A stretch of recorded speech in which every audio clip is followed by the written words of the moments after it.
hân hạnh được đến đây tại Bệnh viện Quân 103. I'm Salvatore Germano. I come from Italy. I'm a therapist and I am a field application specialist for ASA laser. Tên tôi là Salvatore Germano, tôi đến từ Ý. Tôi là một chuyên gia sử dụng laser của ASA. I've been used different kind of device of ASA since more than 12 years daily in my clinic with my patients. Tôi đã sử dụng các thiết bị laser của ASA trong hơn 12 năm hàng ngày trên các bệnh nhân ở trong phòng khám của tôi. So not only MLS, MIS, but also therapy, EROTT and magnetotherapy. Bao gồm các loại khác nhau, bao gồm MLS, therapy và từ trường. And today I'd like to speak with you about our specific device that is called MLS to share with you our knowledge about laser therapy. Và hôm nay chúng tôi muốn chia sẻ kiến thức của chúng tôi về hệ thống laser MLS. So we can start. Chúng ta có thể bắt đầu được không ạ? First of all, we have to understand that laser is a light. Đầu tiên là chúng ta cần phải hiểu là laser là một loại ánh sáng. And in the market, we have different kind of laser. So first of all, I'd like to do a classification in general of the laser that you can find in the market. Trên thị trường có rất là nhiều loại laser, cho nên chúng tôi muốn cho các bạn thấy các loại laser có tìm thấy ở trên. First of all, the first difference is we have to understand the source of the laser that we are going to use. Đầu tiên là chúng ta sẽ xem các loại nguồn của các loại laser chúng ta sẽ sử dụng. We could have gas laser, solid state laser, and diode laser like our device of MLS. Chúng ta có laser thể ga, laser thể rắn và laser diode như thiết bị MLS của chúng tôi. Another important aspect is the power. We have to know that we have two kinds of laser that are called 3B laser or class 4 laser. Một điều quan trọng khác là cường độ laser, chúng ta có loại laser B3. The class 3B laser is called also low level laser therapy, and the class 4 laser is called high power laser. Laser loại 3B còn được gọi là laser cường độ thấp, và laser loại 4 còn được gọi là laser cường độ cao. What is the threshold? Is the power of the laser. So the low level laser therapy has a power that is less than 500 milliwatt, and the class 4 laser has a power that is more than 500 milliwatt. Sự khác nhau là cường độ của laser, cho nên là laser cường độ thấp là có cường độ dưới 500 mW, và laser cường độ cao là có cường độ trên 500 mW. And we have to understand the emission modality of the laser. We could have two kinds of emission modality: the continuous emission modality and the pulsed emission modality. Và chúng ta cần phải hiểu phương thức bức xạ của các loại laser. Có hai loại phương thức bức xạ là bức xạ liên tục và bức xạ xung. From the continuous emission modality, we could have the continuous interrupted or frequenced emission. Từ loại bức xạ liên tục chúng ta có thể tạo ra lại bức xạ liên tục ngắt quãng hoặc bức xạ theo tần số. What does it mean? That we have a mechanical cut inside the device of the light of the laser. Điều này có nghĩa là chúng ta có một cái biện pháp cắt cơ học ở trong thiết bị laser. These are the three kinds of emission. The pulsed one, the continuous one, and the continuous interrupted one. Ở đây chúng ta có phương thức hoạt động của ba loại laser là bức xạ xung, bức xạ liên tục và bức xạ ngắt quãng.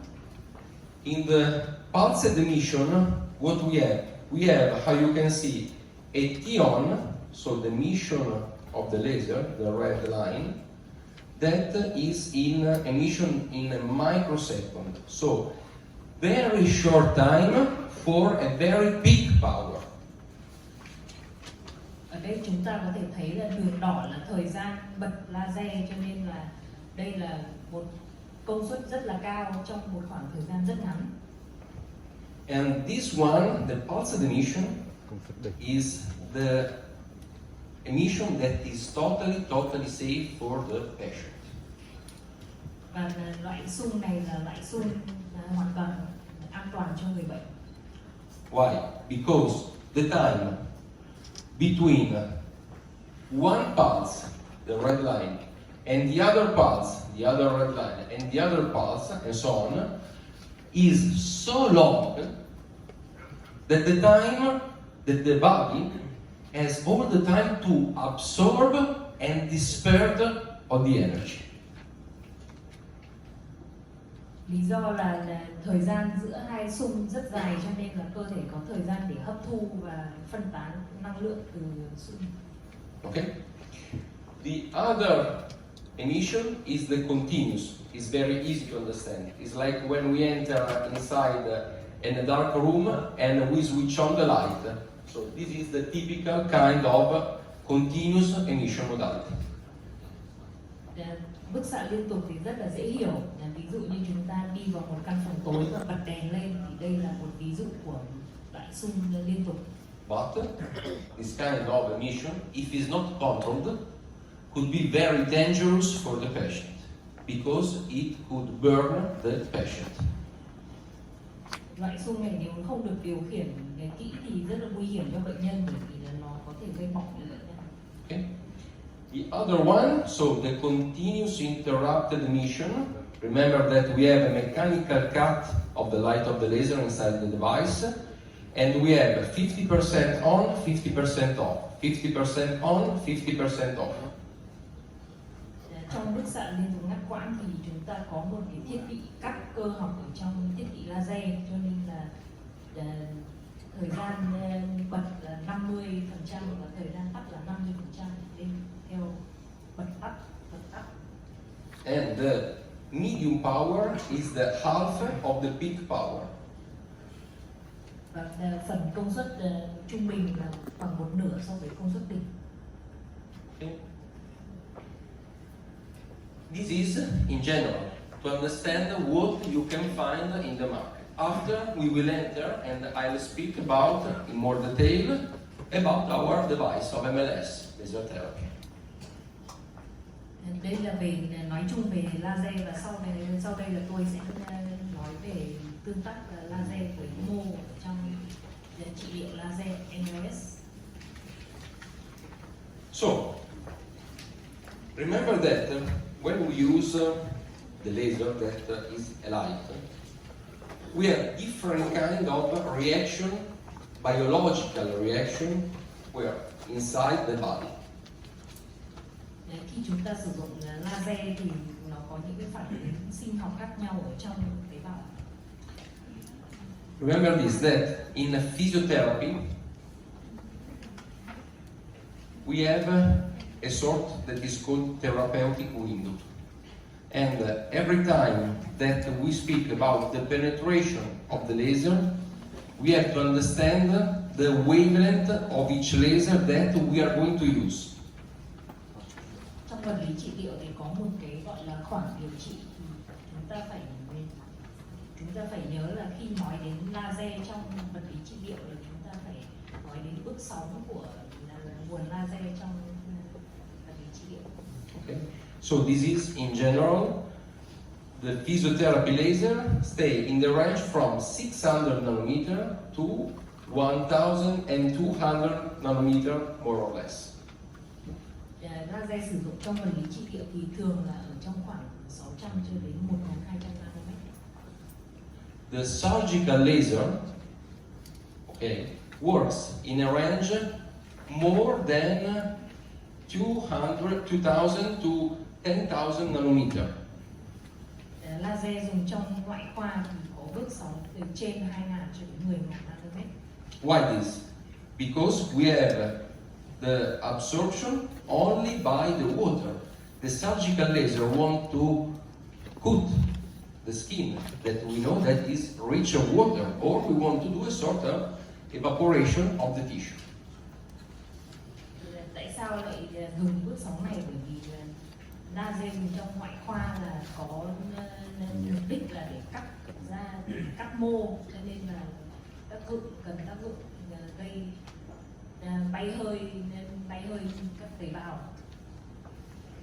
So we decide to use the specific wavelength, and after you will, I will say you that with MLS we have two specific wavelengths that are 808 and 905, because we want to obtain an optimal penetration where in the depth of the tissue that we are going to treat. Chúng tôi sử dụng hai bước sóng chính là bước sóng 605 và bước sóng 605 và 508 và 600.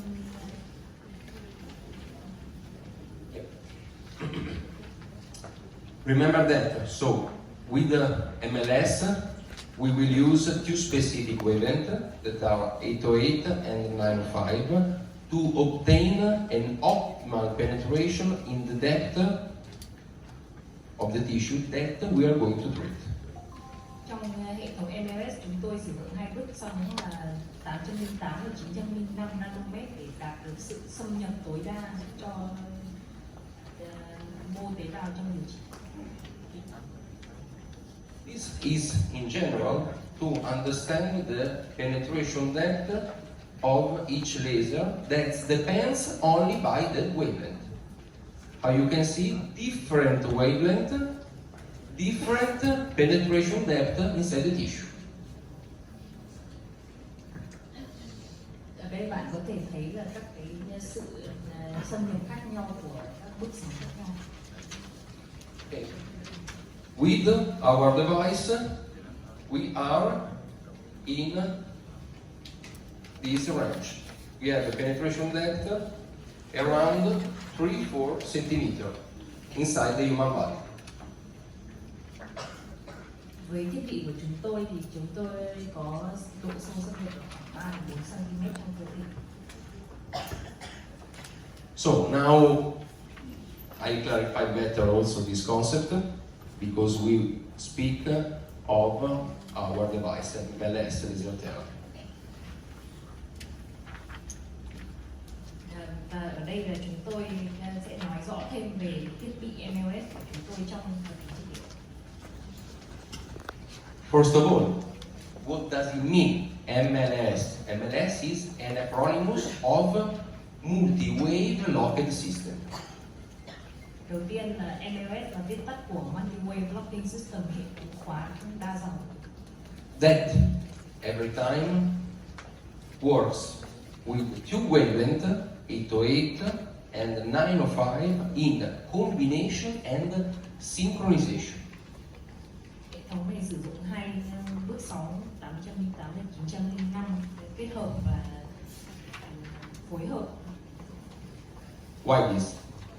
Because in this way, using these two kinds of wavelength, we obtain an antalgic effect, anti-inflammatory effect, anti-edema effect, and a biostimulation effect.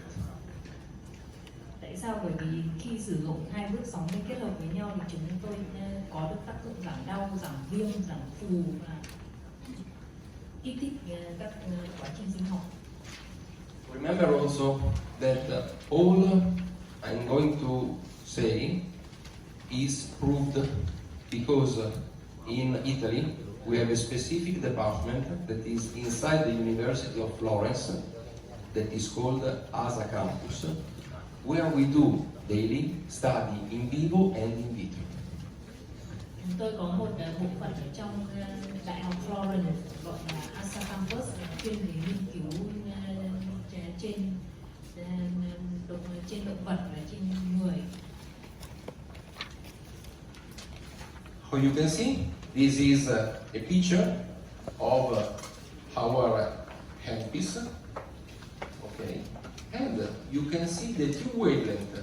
The 905 that is a pulsed wavelength, and the 808 that in this way works in continuous emission modality.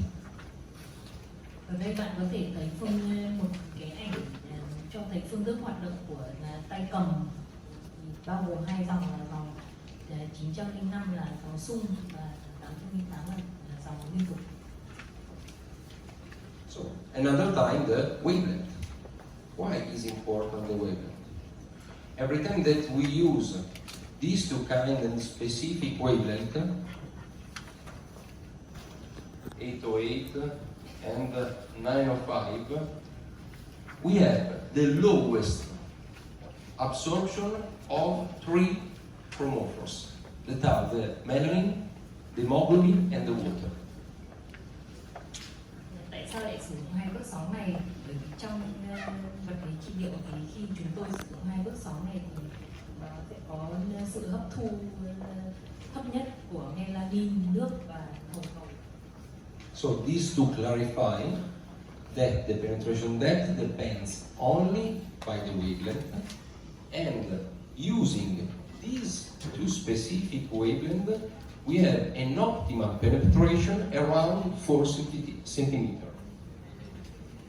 Như vậy là bởi vì là độ sâu xâm nhập là chỉ hoàn toàn phụ thuộc vào độ giải bước sóng, cho nên chúng tôi sử dụng hai bước sóng này để đạt được sự xâm nhập tối đa khoảng 3 đến 4 cm. For this reason, we can also say that we can treat what? Not only the muscle, the tendon, the ligament, but also the joint. Vì lý do này là chúng tôi có thể nói rằng là chúng tôi không chỉ điều trị cơ dây chằng và cơ dây chằng và gân, nhưng mà chúng tôi cũng có thể điều trị cả khớp.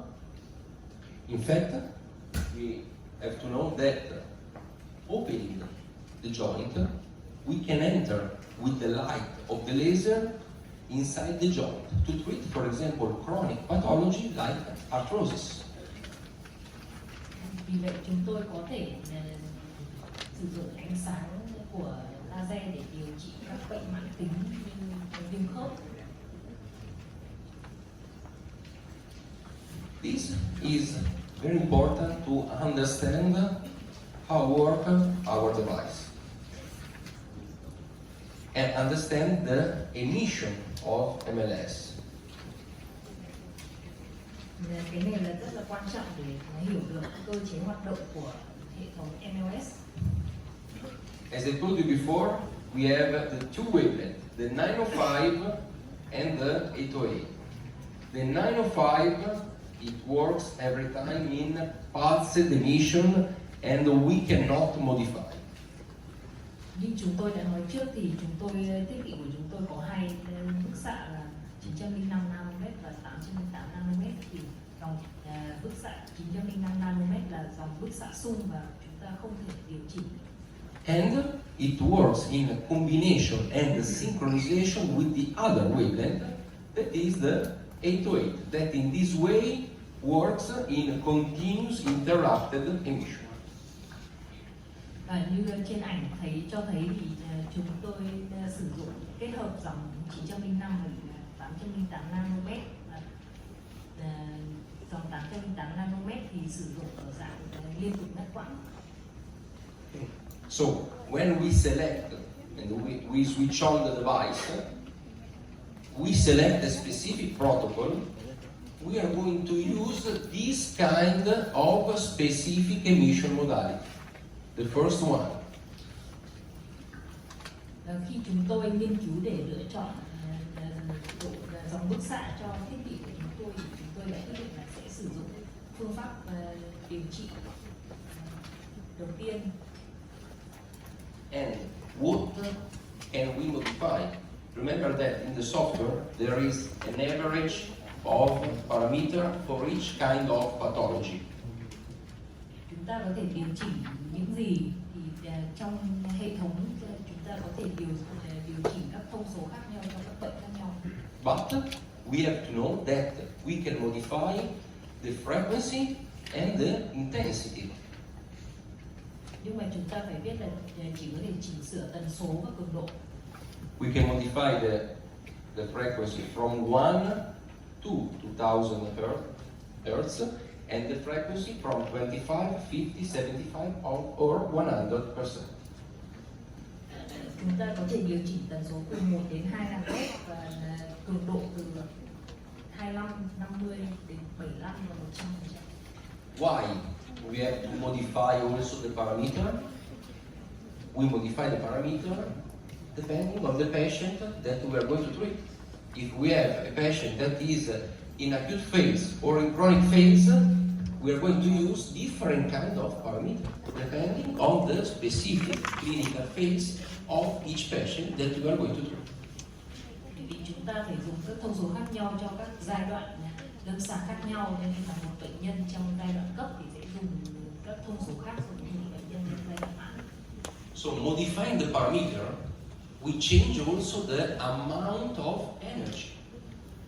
Using less energy, we will be more gentle. Using more energy, more joule, we will be more stronger, for example, in patients that are in a chronic phase. Khi ta thay đổi các thông số này thì chúng ta lại thay đổi cường độ của dòng laser. Nếu như dùng các thông số thấp hơn thì là dòng sẽ nhẹ hơn, nếu như dùng các thông số cao hơn thì dòng sẽ mạnh hơn, thì như dùng trong bệnh nhân bệnh mãn tính. Remember this, that we have also the possibility to change the emission modality of the 808. I told you before that the 905 we cannot modify. We can modify only the emission modality of the 808 wavelength. Như tôi đã nói trước là không thể thay đổi được dòng 905 nanomet, cho nên là chúng ta chỉ có thể thay đổi các thông số bằng cách là thay đổi sự bức xạ của dòng 808 nanomet. Okay, this is important because the device permits us to change with the specific button that is called the CPW to change the emission modality only of the 808 nanometer. Điều này là rất là quan trọng bởi vì chúng ta có thể thay đổi thông số bằng nút CW kép ở trên máy, nhưng mà chỉ thay đổi được thông số của dòng 808 nanomet. And when I suggest this kind of application, when we need more energy, because in this way the wavelength is working in a continuous emission modality. So, if we decide to work in this second emission modality, we are going to obtain a double of total energy. Khi tôi đề nghị ra cái loại hình điều trị này, sự khác biệt là khi chúng ta đổi dòng 808 sang dòng liên tục thì sẽ gấp đôi năng lượng. And when I suggest this kind of application, for example, in patient that has a tendinosis, patient with arthrosis, patient with calcification, where we need more energy to obtain a correct stimulation of the tissue that we are going to treat. Và tôi đưa ra đề nghị này để sử dụng dòng năng lượng cao trong điều trị các bệnh mãn tính như viêm khớp hoặc là gai hóa, thì cần phải có dòng năng lượng mạnh hơn để kích thích tế bào trong điều trị các bệnh trên. So, the device permits us to work in different kind of clinical conditions that are in very acute, using the first emission modality and using the low parameter of frequency and intensity, or vice versa. If we need to treat a patient that is in chronic, we can select the second emission modality, increasing what? the frequency because the 808 works in continuous emission and the intensity. In this way, we delivering more energy to our patient. Như vậy là chúng ta có thể điều trị bệnh nhân trong giai đoạn cấp bằng phương pháp đầu tiên, hoặc là điều trị bệnh nhân trong giai đoạn mãn bằng phương pháp thứ hai khi chúng ta cần năng lượng mạnh hơn. But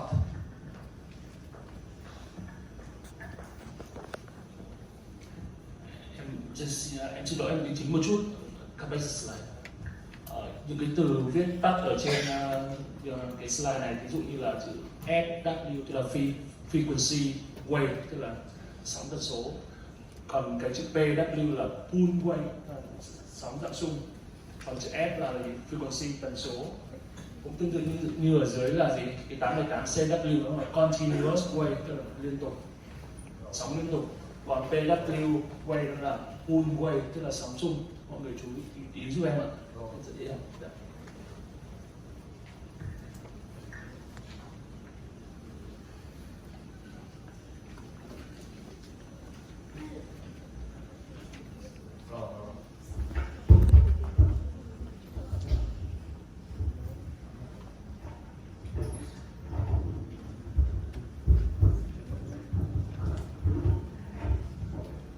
Như anh chị có thể thấy ở đây chúng ta sử dụng hai bước sóng là 808 nanomet và 905.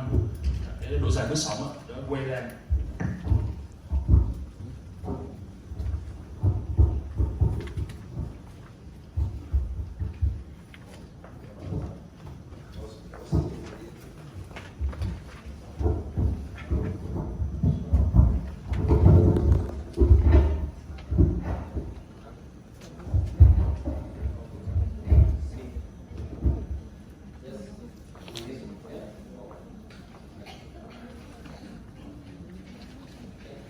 Try to everyone can listen.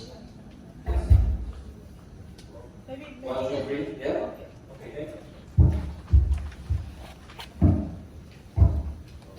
Okay. It's good? Yeah? Yes? Yeah. Sure. So,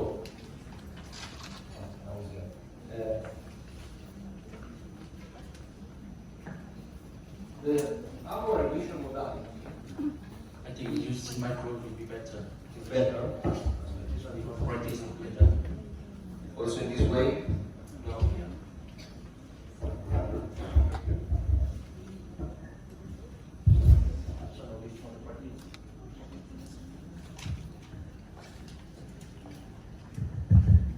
okay. Remember this, that our emission modality is totally safe. It's proved, and after I'll show you also some picture with the thermal camera, and it's proved that it's totally safe. Nhớ rằng là phương thức hoạt động của chúng tôi là hoàn toàn an toàn cho bệnh nhân, và tôi sẽ cho các bạn xem một số ảnh chụp bằng camera hồng ngoại về bệnh nhân đang điều trị laser. We respect other kind of laser that you can find in the market, so MLS, never go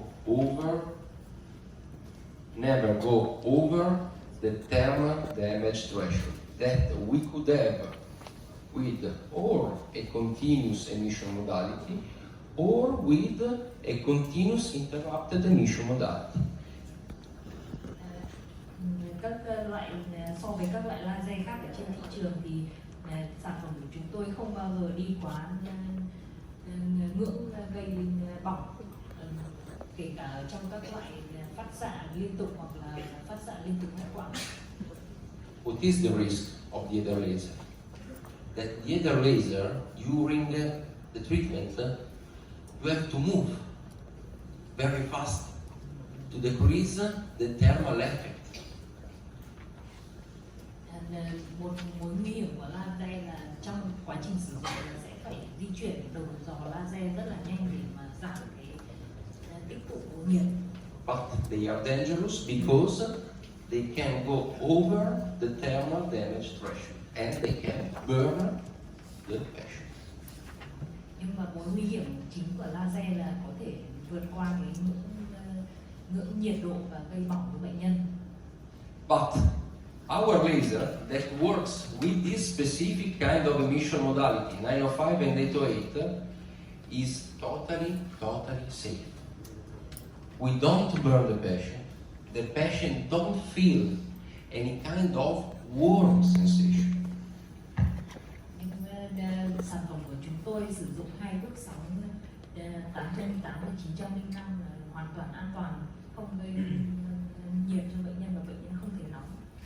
And for this specific emission modality, we never overcome and we never go over the thermal demonstration. And also, we can stay steady, also for 10 minutes in a point, without any risk for our patient. Với phương pháp bức xạ này thì chúng tôi không bao giờ vượt quá cái ngưỡng gây tổn thương nhiệt, và chúng tôi có thể để yên một chỗ trong ngay cả 10 phút cũng không gây bỏng bệnh nhân.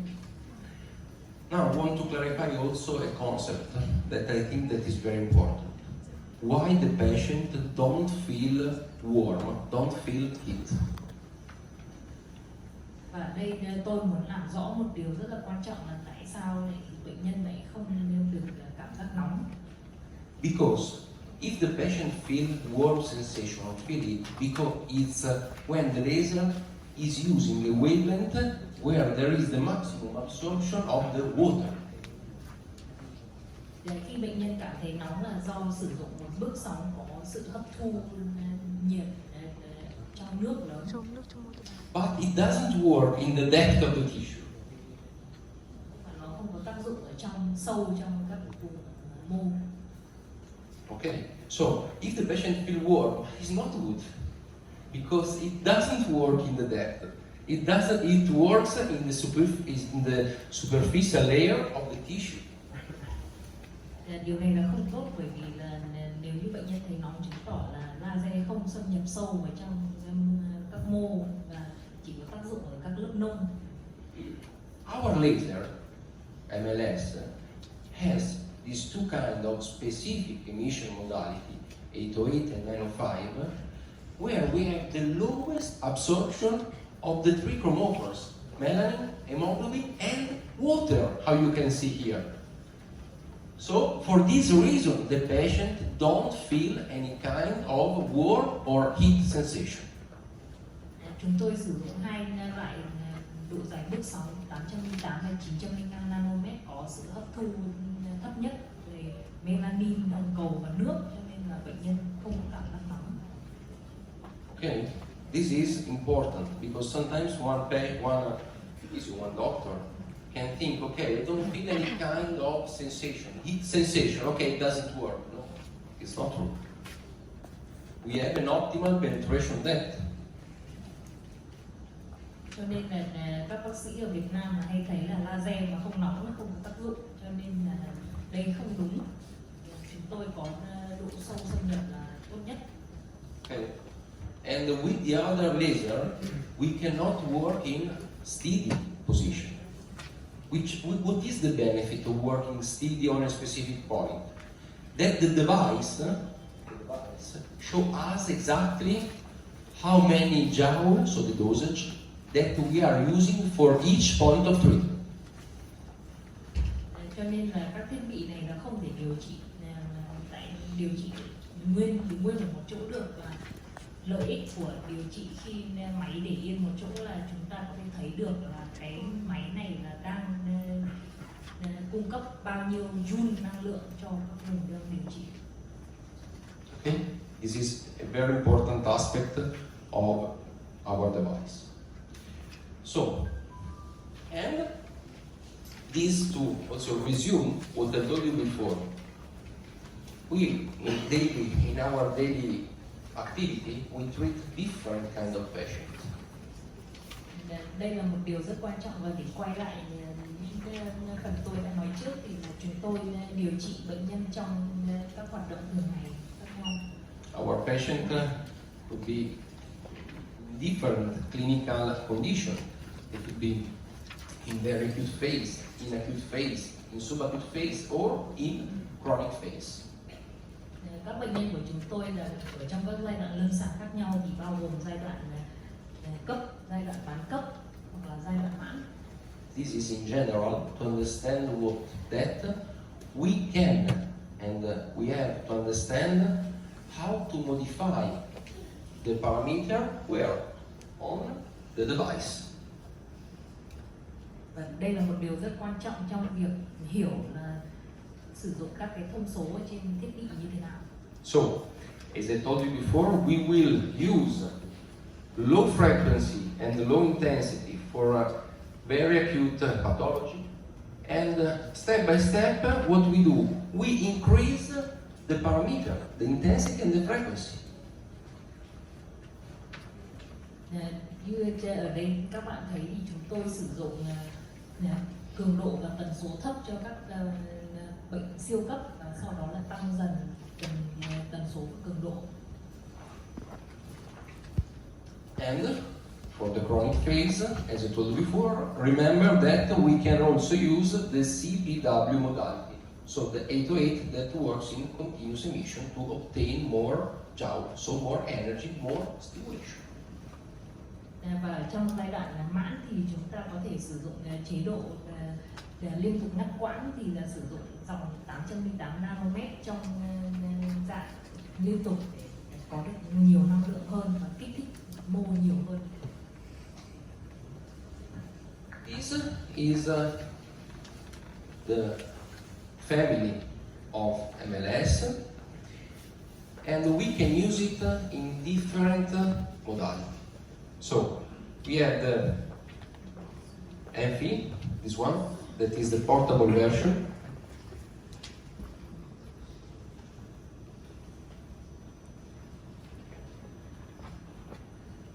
And from the MP with this specific device, we have the possibility to treat with a small handpiece how the patient, or in scanning, or steady, point by point. Đấy, trên này là giới thiệu các thiết bị khác nhau của dòng MLS, thì là kia là một cái máy cầm tay mà có thể điều trị dùng đầu giò, điều trị di chuyển và điều trị để một chỗ. We can do an upgrade from the MP to MP5, this one, where we have the possibility to work with a big head that is called the Charlie, okay, that cover an area of 20 centimeters square. Thì chúng ta có thể sử dụng nhiều các loại đầu giò khác nhau, và ở máy lớn cố định kia thì sử dụng loại đầu giò Charlie là có cái kích thước 20 cm vuông. Remember that the small handpiece, the first one, cover an area of 3 centimeters square, and the Charlie of 20 centimeters square. So for the trigger point, for example, or the optical window that after, so where for the specific treatment inside the joint, I suggest this specific handpiece. For the bigger area of treatment, like the back, like the neck, like a thigh, like a calf, I suggest the treatment with the Charlie. Đầu giò kia thì có kích thước là 3 cm vuông, còn đầu Charlie là có kích thước 20 cm vuông, cho nên là khi điều trị các vùng nhỏ thì tôi đề nghị là sử dụng đầu giò, và điều trị các vùng lớn như vai, lưng hoặc là chân thì tôi đề nghị sử dụng đầu Charlie. Remember also this, that when we have the MP5, so the Charlie and the handpiece, we can use them in the same time on the same patient, treating two kinds of different pathology, or we can use it, the Charlie on one patient and the small handpiece on another patient, treating and using two different kinds of protocol. Chúng ta có thể sử dụng cùng lúc đầu Charlie và đầu giò nhỏ ở trên cùng một bệnh nhân điều trị các bệnh khác nhau, hoặc là dùng riêng hai loại đầu trên hai bệnh nhân. And we have also this is called is called M6, okay? Where we have every time the small handpiece that cover also in the M6 an area of 3 centimeters square, but we have a robotized head that cover an area that we select before in the software. Ở cái máy loại M6 này thì chúng ta có cả đầu dò và có lại đồ hỗ trợ robot, thì là có kích thước do chúng ta nhập vào phần mềm trước đó. And the laser puncture mode. So we have a specific applicator where you can treat the point of the acupuncture. Và chúng tôi có đầu dò châm laser thì là có thể điều trị bằng phương pháp châm cứu.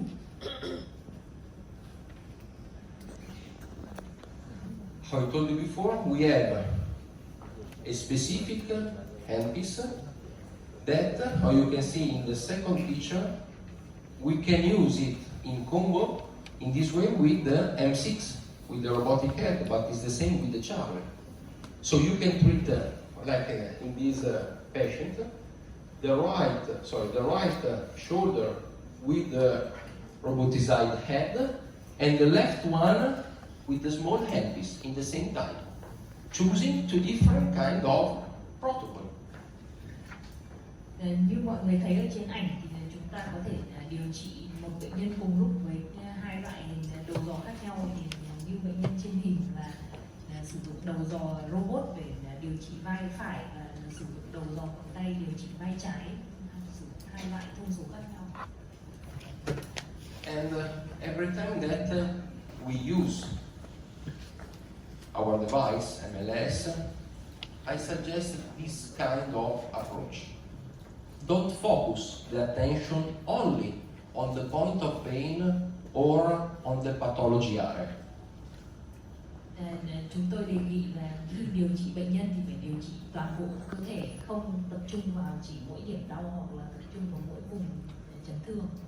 But we have to cover with our handpiece, so with the light of the laser, all the muscle, ligament, tendon, joint that are directly connected with the pathology area. Như vậy là sử dụng ánh sáng laser không chỉ lên vùng bị tổn thương mà còn bao gồm cả các cơ, các dây chằng, các gân và các khớp có liên quan đến vùng tổn thương. Okay. So in this way we want to remove, to resolve the causes. Not only we want to reduce the pain, but we want to treat the pathology. Bởi vì chúng tôi không chỉ muốn giảm đau mà chúng tôi còn muốn điều trị nguyên do của cái đau, cái căn nguyên của bệnh.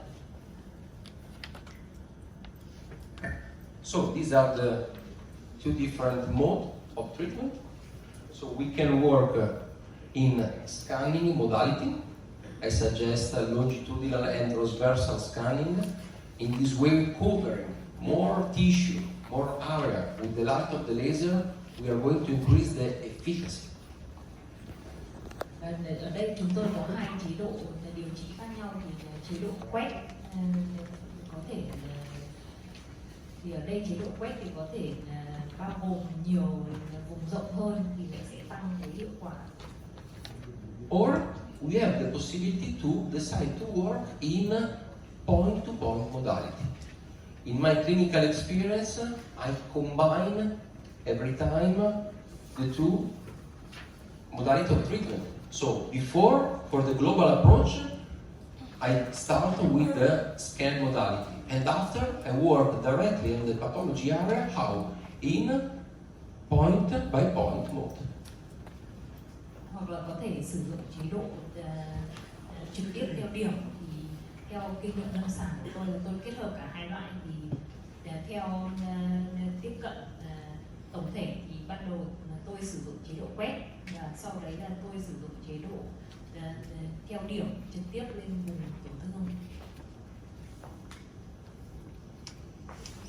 This is another very important aspect. when we use the handpiece, the Charlie or the small handpiece. When we work, when we use the device, I take the handpiece, so I hope that all of you can see me.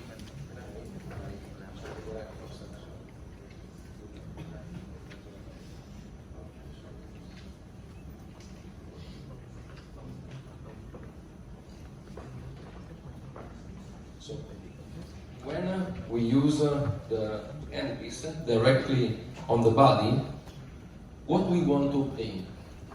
The best absorption, a correct absorption. So, this is our handpiece, okay? If I work in this way or in this way, so with an angle that is not perpendicular respect to the treatment area, I will increase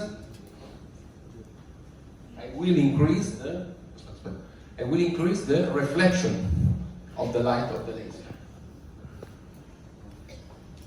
Khi trong quá trình điều trị, nếu tôi không để cái đầu giò vuông góc với da phần điều trị thì nó sẽ làm tăng cái phản xạ laser. Okay, so every time we have to stay in a perpendicular way when we do the treatment, because we want to obtain what? The optimal absorption of the light of the laser where? Inside the target area. Vì vậy nên trong quá trình điều trị là chúng ta phải để cái đầu giò trực tiếp lên da vuông góc với vùng điều trị, bởi vì chúng ta muốn hấp thu tối đa cái năng lượng ánh sáng laser. And if this is for the point by point modality, but if I have to do a scanning, for example in the shoulder, I have to cover and use my handpiece every time with an angle of 90 degrees respect to the area of treatment to obtain what? The correct absorption and not a reflection of the light of the laser. Và trong trường hợp là chúng ta điều trị quét thì là sẽ phải dùng tay cầm đứng góc 90 độ so với laser để tăng để được tối đa hấp thu năng lượng và giảm được phần phản xạ ánh sáng.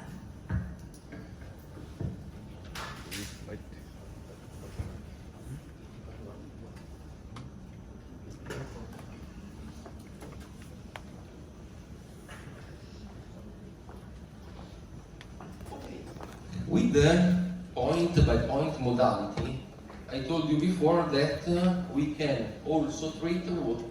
The joint, but in which way?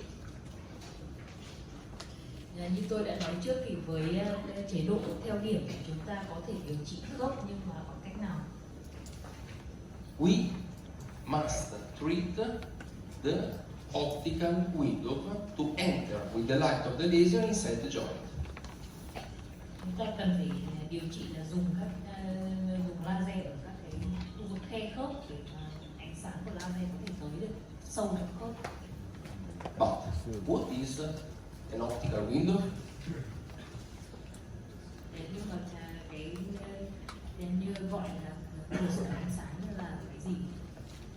The optical window is that small area between one bone and the other bone that the physio, the doctor, must open with a specific movement that could be or an active movement or a passive movement. To do what? To enter with the light of the laser where? Inside, directly inside the joint. Như định nghĩa của cửa sổ ánh sáng là một cái khe nhỏ giữa các xương mà bác sĩ có thể mở ra để ánh sáng của laser có thể chiếu vào được bằng cách là vận động, thụ động hoặc là chủ động. If I don't open the window, okay, I cannot enter with the light of the laser inside the joint, because if I work with the bone that is, with the joint that is closed, the bone is like a wall. I don't have any kind of penetration inside the joint area. Nếu như tôi không mở cái cửa sổ này ra thì là sẽ không có sự hấp thu của ánh sáng laser vào khớp, cho nên là không có tác dụng điều trị. Okay. These are two examples, and after I will show you the most important optical window of the body, but is to understand the optical window of the shoulder. In the shoulder, Sau đây là tôi sẽ đưa ra hai ví dụ về cửa sổ ánh sáng ở trong vai. in the shoulder we have two optical windows, an anterior one and a posterior one. The anterior one is called the subacromial and biceps long head path.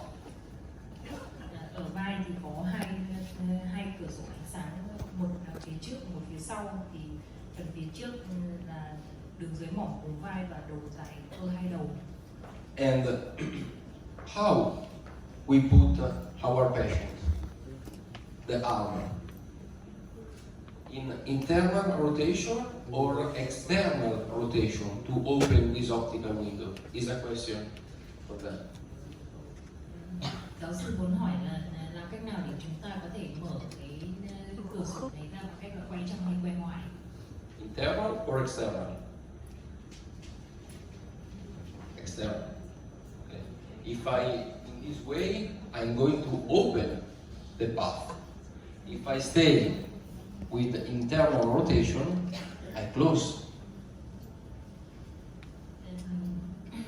Nếu như quay ngoài thì sẽ mở cái cửa sổ ánh sáng ở khớp ra, còn nếu như quay trong thì sẽ đóng lại. Okay. The other one is the posterior one, that is called the glenohumeral path. And what we do, we suggest to put the elbow at the same line of the chin. Okay, so in this way we can open the glenohumeral path.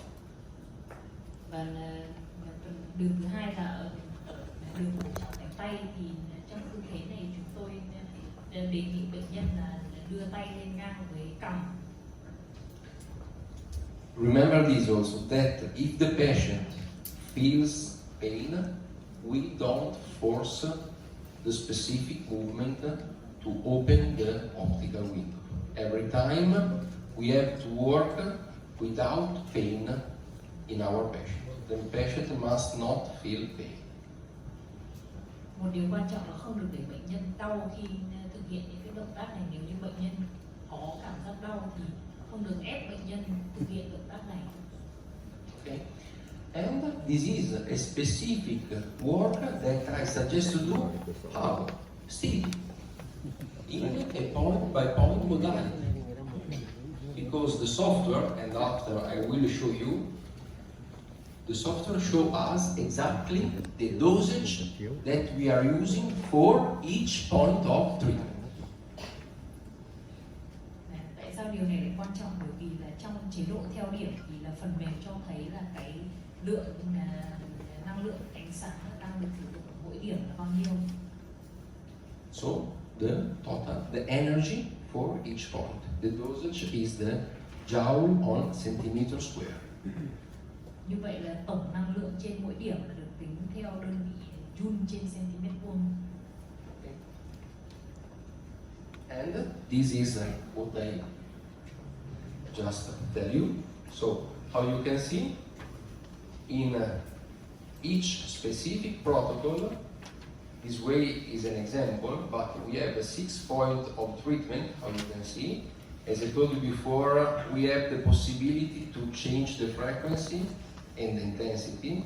This is our button, the CPW button, where we can change the emission modality of the 808 wavelength.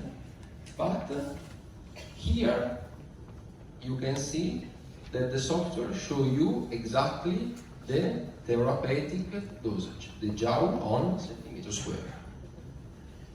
Nhưng mà các bạn có thể thấy ở trên hình là đây là ảnh chụp màn hình của thiết bị, thì bao gồm là các thông số điều trị khác nhau, số điểm điều trị, bệnh số, nút CPW để đổi sang chế độ liên tục ngắt quãng, và kia là hiển thị liều điều trị chính xác. Thì chúng ta có thể thấy được là tổng năng lượng trên điểm điều trị là bao nhiêu.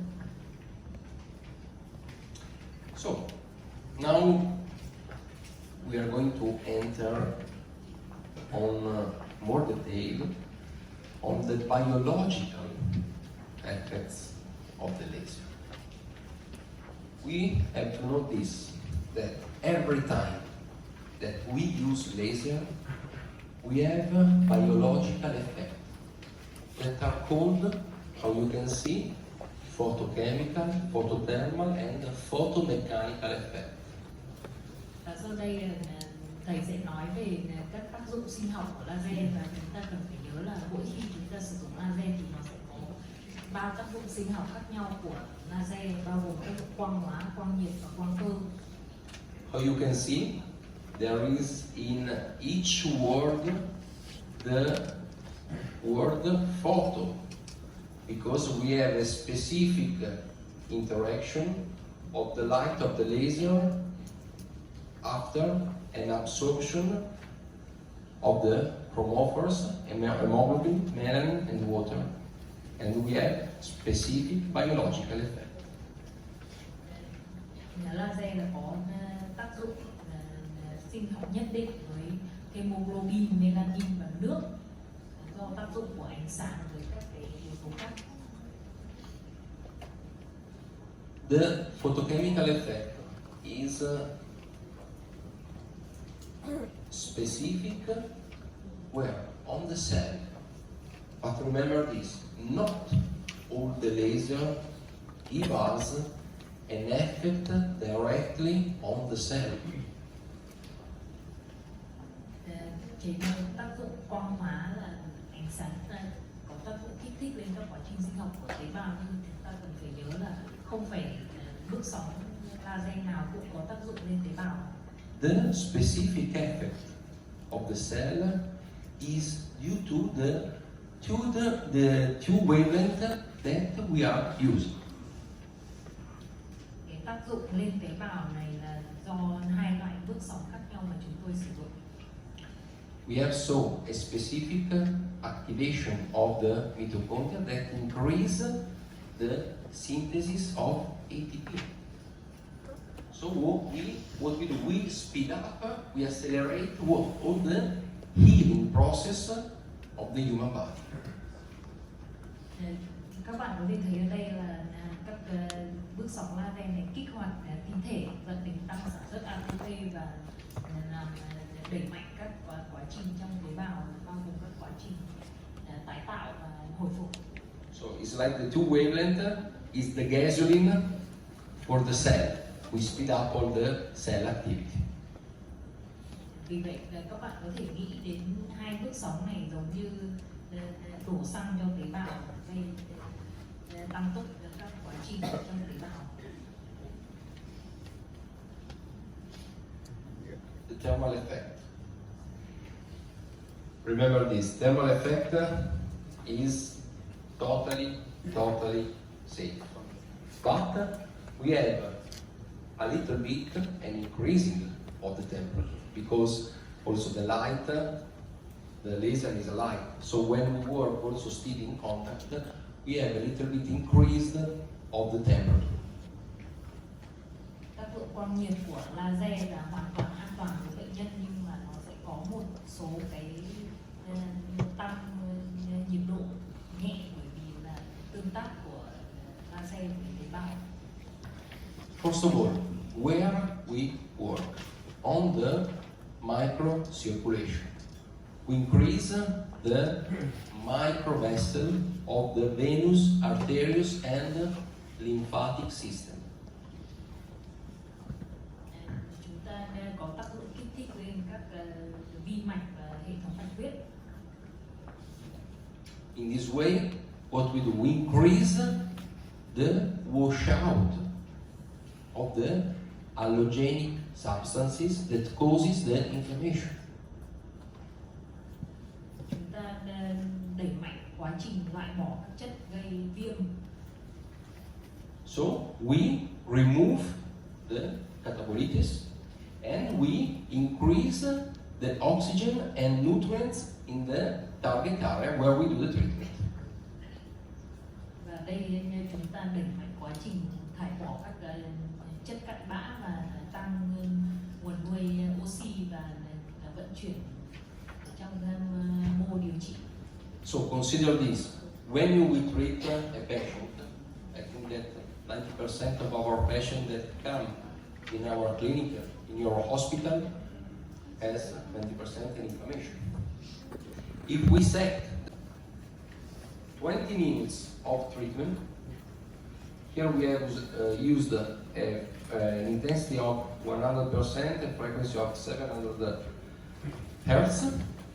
After 20 minutes of treatment, still on the same point, we have an increase of the temperature only of 0.1 degree. Đây là một ảnh chụp trước và sau khi điều trị trên camera hồng ngoại thì các bạn có thể thấy là sau 20 phút điều trị với công suất 100% và tần số 700 Hz thì chỉ có tăng nhiệt độ trên 0,1 độ C. This only to prove what? This is a test. We have not any kind of protocol that is long more 10 minutes. It's only a test to prove the safety of our device. Đây chỉ là một phần thử nghiệm bởi vì các cái phương thức điều trị của chúng tôi không dài quá 10 phút. Đây là thử nghiệm chỉ để chứng minh sự an toàn của các thiết bị chúng tôi sử dụng. The mechanical effect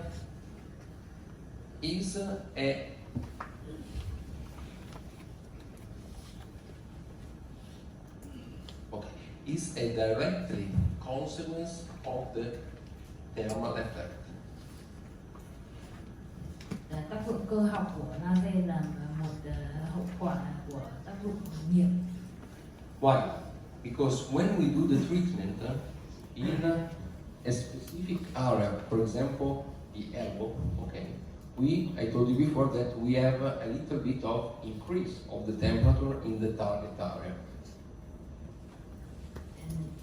Như tôi đã nói trước là khi chúng ta điều trị một điểm nhất định, ví dụ như ở khuỷu tay thì là có sự tăng nhiệt ở các cái vùng điều trị đấy. But all around the temperature is different. So we have a temperature higher in the treatment area and lower all around. Như vậy là chúng ta có một sự khác biệt, sự thay đổi nhiệt độ tăng lên ở trong vùng điều trị và nhiệt độ thấp hơn ở các vùng xung quanh. What does it mean? It works directly on the fluid movements. This kind of difference that of temperature. Điều này có nghĩa là nó có sự khác biệt ở các sự vận chuyển dịch do khác biệt ở nhiệt độ.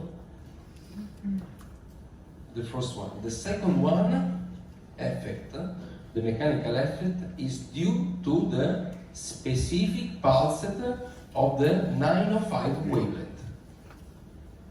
Và phần thứ hai của tác dụng cơ học là do các tác dụng của dòng 905 nanomet. That it works like a soft massage in the target area. Và nó có tác dụng massage ở trong vùng điều trị. Why is important the mechanical effect? Because in this way we are going to increase the peristalsis of the lymphatic system. Điều này quan trọng là bởi vì bằng cách sử dụng cái tác dụng này chúng ta sẽ làm tăng cái sự vận mạch của hệ thống bạch huyết. So the thermal effect increase the microcirculation, increase the vessel. The mechanical effect increase the pumping of the lymphatic system to promote the absorption of edema, of inflammation, of all the substances that we need to through the way like through the lymphatic system. Vì vậy là nó có tác dụng làm tăng vận vi mạch và tăng vận chuyển của hệ bạch huyết cho nên là tăng sự tái hấp thu dịch ở trong viêm, trong phù và tất cả những cái chất gì mà mình cần đi vào hệ bạch huyết. Remember also that the mechanical effect, thanks to the different gradient of temperature and the pulsed wavelength, we have a specific action on the temporary deformation of the extracellular matrix. Nên nhớ là những cái tác dụng này là bắt nguồn từ sự khác biệt của nhiệt độ và giữa các vùng điều trị, và ngoài ra nhiệt còn có tác dụng lên các cái ma trận ngoài tế bào. Why is it important? Because this temporary deformation of the ACM increase the production of the collagen of type 2. Điều này rất là quan trọng bởi vì là cái biến dạng của ma trận ngoài tế bào này sẽ kích thích sản sinh ra collagen loại 2. Okay? So, when you have to treat a muscle strain, a tendon strain, when we have to treat a wound, we will obtain a scar that will be more elastic and less fibrotic. Điều này rất là quan trọng bởi vì là khi chúng ta điều trị một vết thương, điều trị bong gân hoặc là căng cơ thì sẽ tạo ra một cái vết sẹo dẻo dai hơn và ít bị cứng hơn.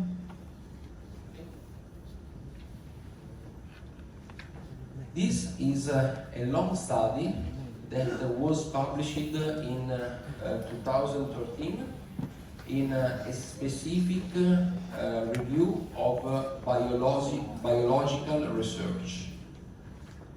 Đây là một nghiên cứu xuất bản năm 2013 về nghiên cứu sinh học. And what have they studied? That thanks to our laser, so MLS, with these two kinds of specific wavelength, this specific emission and power, we obtain a specific action where to block the production of the interleukin and the cytokine.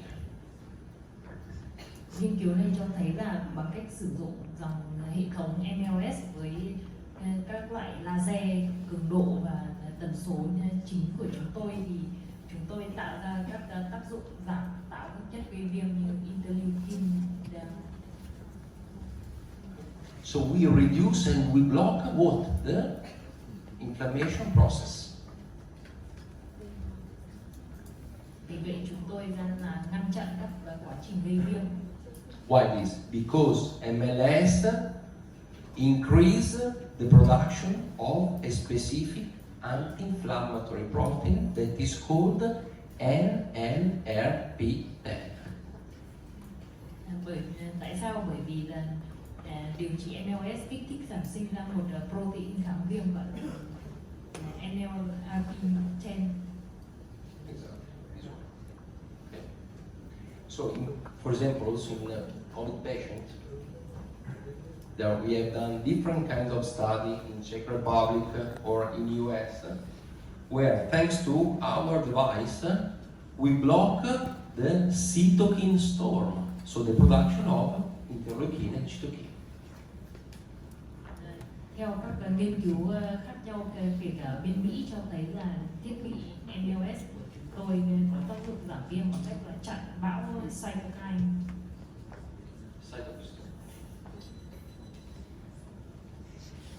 This is is very easy. Don't worry. Is to resume what I told you. Okay.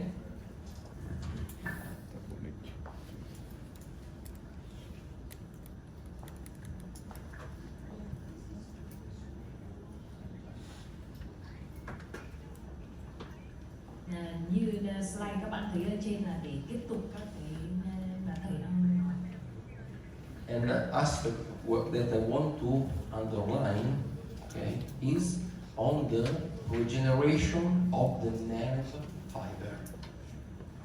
Và ở đây tôi muốn nhấn mạnh là sự tái tạo các dây thần kinh. Thanks the increasing of this kind of specific protein that is called HNRNPK protein, we improve the damaged nerve fiber, the restoration of the damaged nerve fiber. Và đây là tôi muốn nhấn mạnh đến sự tăng protein có tác dụng gây hồi phục và tái tạo các dây thần kinh đã bị tổn thương. That is the focus, specific focus of the other device that is called MIS, that is this one, okay, that works with a peak pulse, and it was studied by ASA and ASA Campus to obtain a correct, in specific way for the peripheral neuropathy. Hệ thống MIS như mọi người thấy ở trên là có tập trung vào điều trị thần kinh và các bệnh thần kinh ngoại biên do nghiên cứu của ASA và ASA Campus. Now, we can, we can see the therapeutic indication. First of all, the benefits. This kind of treatment is totally non-invasive, not painful, like for example the shockwave, and is no toxic treatment. Chúng ta sẽ nói đến các ưu điểm của điều trị laser thì là điều trị laser này là không xâm lấn, không gây đau như xung kích và không độc hại. We are going to increase what the anti-inflammatory effect, decreasing pain, swelling, and the complication. Và chúng ta có tác dụng là giảm phù, giảm đau và giảm biến chứng của các vết thương. We speed up the rehabilitation plan. Chúng ta làm tăng tốc độ hồi phục. We improve the functionality of the joint that we are treating, and we improve the range of motion. Chúng ta tăng cường tầm vận động và giúp hồi phục các khớp đang điều trị. For the athletes, we can increase the strength, endurance, the performance, and we can use it to prevent other injuries. Với các vận động viên thì chúng ta có thể dùng để điều trị tổn thương cơ và khớp và dùng để ngăn chặn các tổn thương khác. We increase the biostimulation effect for tissue repair and for the specific treatment of the wounds and ulcers healing. Chúng ta có thể tăng cường kích thích sinh học để làm nhanh hơn quá trình lành vết thương và sử dụng trong điều trị các vết thương. In general, we can say that we improve the quality of life of each patient that we treat, increasing the activity, daily life of each patient. Nói chung là chúng tôi có thể nói là chúng tôi tăng cường chất lượng cuộc sống cho các bệnh nhân và giúp tăng cường các hoạt động thường ngày của bệnh nhân. And the other most important aspect is the patient needs less anti-inflammatory drugs. Một phần quan trọng là bệnh nhân giảm sử dụng các thuốc kháng viêm không steroid. Which are the indication? I'd like to say that we can use our device for all the clinical conditions, in acute or chronic situation. Các chỉ định của chúng tôi là chúng tôi có thể nói là có thể sử dụng thiết bị cho hầu hết các chỉ định lâm sàng, kể cả các vấn đề cấp tính và mãn tính. For the arthrorheumatic patient, orthopedic patient, and for the sports athlete. Có thể dùng ở tất cả các bệnh nhân và cả các vận động viên. Which are the contraindications? The most important and really one contraindication, because the other one are precaution or relative contraindication, but the most important are the human eyes. So every time that we use the laser, the patient and the physio must wear the goggles protection. Điều quan trọng nhất ở trong điều trị laser là phải bảo vệ mắt, cho nên là mỗi lần sử dụng laser là cả bệnh nhân và nhân viên y tế điều trị là phải đeo kính. Okay? Pay attention to patient with cancer. If the patient has an active cancer, okay, for example, a patient with active cancer on the shoulder without metastasis, we can treat without any kind of risk the lower limb, for example. Nên cẩn thận với bệnh nhân ung thư. Nếu như bệnh nhân đang có ung thư ở trên đang có ung thư nhưng mà không phát triển mạnh thì chúng ta có thể điều trị. But if the patient has cancer with metastasis, we don't do the treatment. Nếu như bệnh nhân có ung thư đã di căn thì không nên điều trị. Why this? Remember the biostimulation effects of the laser. So on the cancer cell, we don't know what would happen if we increase the biostimulation of the cancer cell. Tại sao? Bởi vì nhớ rằng là laser có tác dụng kích thích sinh học và chúng ta không biết được là tác dụng kích thích sinh học nó sẽ tạo ra những cái vấn đề gì khi kích thích sinh học các tế bào ung thư. Pay attention in patient with a pacemaker or pregnant women. We don't do directly the treatment on the pacemaker area or in the belly area.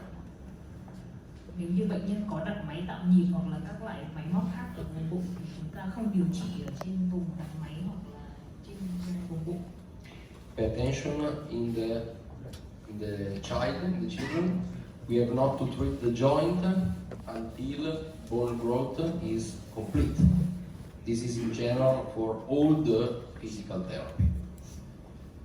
Chú ý là ở trẻ em thì là không được điều trị trong khớp các cái đĩa sụn cho đến khi tất cả các đĩa sụn đã hóa xương.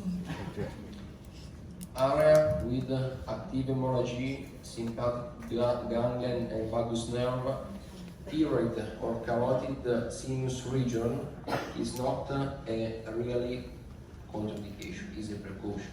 We can do the treatment, we suggest to do the treatment, how? Not steady, but in scanning modality to decrease the thermal effect in this sensitive area. Điều trị ở các vùng đang chảy máu, thần kinh giao cảm, dây thần kinh phế vị, tuyến giáp hoặc vùng xoang cảnh cần phải cẩn thận và sử dụng chế độ quét khi điều trị các vùng này. Pay attention in the patient with infection, active infection. If we treat a wounds with an infection, okay, we can do the treatment, but only if the patient is taking a specific antibiotic. Chú ý ở các vùng nhiễm trùng, nếu như bệnh nhân điều trị ở các vùng nhiễm trùng thì có thể điều trị nếu như bệnh nhân đã sử dụng kháng sinh. Patient that is taken corticosteroids is not a contraindication. We suggest to wait until 2-3 weeks to start the treatment with MLS device. Why this? I told you before, because we have a specific anti-inflammatory effect. So in this way, we suggest to wait because we know that the corticosteroid is a very strong anti-inflammatory. Sử dụng corticoid là không phải chống chỉ định, nhưng mà chúng tôi đề nghị là bắt đầu điều trị với hệ thống MLS khoảng 2-3 tuần sau khi bắt đầu sử dụng steroid, bởi vì là steroid cũng có tác dụng kháng viêm. The last point, okay. Pay attention to the tattoo, okay. We must not do the treatment directly on the tattoo because it's like the eyes. We have an increase of absorption because the black increase the absorption of the light of the laser. So. Và nên chú ý là không điều trị trực tiếp ở trên các vùng xăm, kể cả đã xóa, bởi vì là cái mực xăm màu đen nó sẽ tăng cái hấp thu laser. And patient with diabetes, we can do the treatment, but to to decrease the thermal effect, we suggest to do a treatment in scan modality. Ở bệnh nhân tiểu đường thì vẫn có thể điều trị được, nhưng mà chúng tôi đề nghị là nên điều trị bằng phương pháp quét để giảm cái năng lượng ở trên da. Right? Okay. Cảm thấy cái bên tai gì vậy? Đây, sau đây thì chúng ta nghỉ giải lao. Ban tổ chức thông báo thì chúng tôi đã tổ chức. Trung bình một lần điều trị là mất khoảng 8 phút.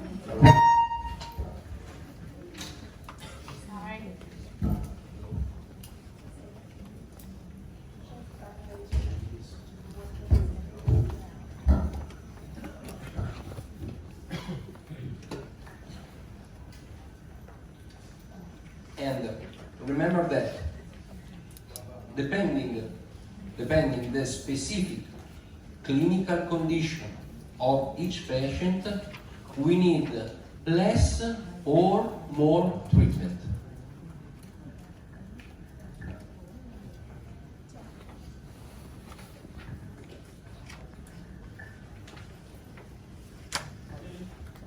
Và tùy thuộc vào tình trạng lâm sàng của bệnh nhân thì chúng ta có thể tăng hoặc là giảm thời gian điều trị. So we can say that for patients that are in acute condition, we need around 4-6 treatment. For the patient that are in chronic condition like tendinosis or patient that suffered of and chronic arthrosis, we need around 10 sessions.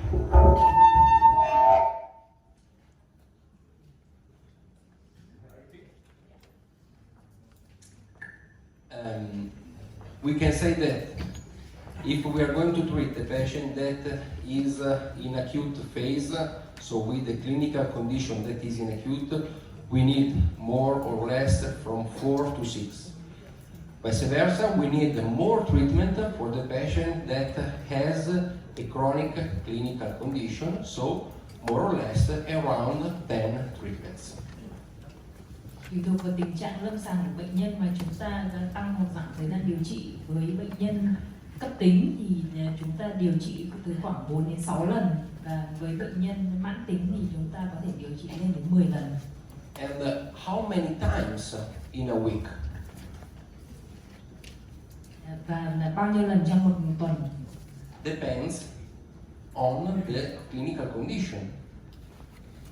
Thì tùy thuộc vào vấn đề tình trạng lâm sàng của bệnh nhân. Usually, I suggest if the patient is in acute clinical condition, no more than 2 times in a week. Thường chúng tôi đề nghị là nếu như bệnh nhân đang trong giai đoạn cấp thì điều trị không quá 2 lần trong một tuần. Vice versa, if the patient is in chronic, I need more session and more stimulation during a week, so we can perform the treatment 4-5 times in a week. Nếu như bệnh nhân đang trong giai đoạn mãn thì chúng ta cần kích thích nhiều hơn trong một thời gian ngắn, cho nên là chúng ta có thể điều trị lên đến khoảng 5 đến 6 lần trong một tuần. It's like when we have to modify the parameter. So, remember, low frequency, low intensity for patients that are in acute phase, and we need less session in a week, 2, no more, because we need a gentle approach with this kind of patient. Như vậy là chúng ta thay đổi thời gian điều trị giống như chúng ta thay đổi thông số điều trị, cho nên là với bệnh nhân cấp tính thì chúng ta điều trị cường độ thấp hơn và ít lần hơn, bởi vì là chúng ta cần phải nhẹ nhàng với loại bệnh nhân này. Vice versa, if the patient is in chronic condition, we have to increase parameter of frequency intensity, but also the number of sessions in a week, because we need more treatment, we need more stimulation, and we need more treatment session in a week. Nếu như bệnh nhân đang trong giai đoạn mãn tính thì chúng ta cần đặt các thông số cao hơn và điều trị nhiều lần hơn. So, this is the first macro area, the pain management. Remember the global approach. I want to underline another time this important and fundamental concept. So don't focus the attention only on the point of pain, but we have to treat and cover with the light of our laser all the muscle, tendon, ligament, joint, the optical window also, that is directly connected with the pathology area. Cần phải nhớ là theo phương pháp tiếp cận toàn diện thì là không được tập trung đến duy nhất điểm đau, mà chúng ta cần phải điều trị cả cơ, gân, dây chằng, khớp và cả các khe khớp của các vùng có liên quan đến vấn đề.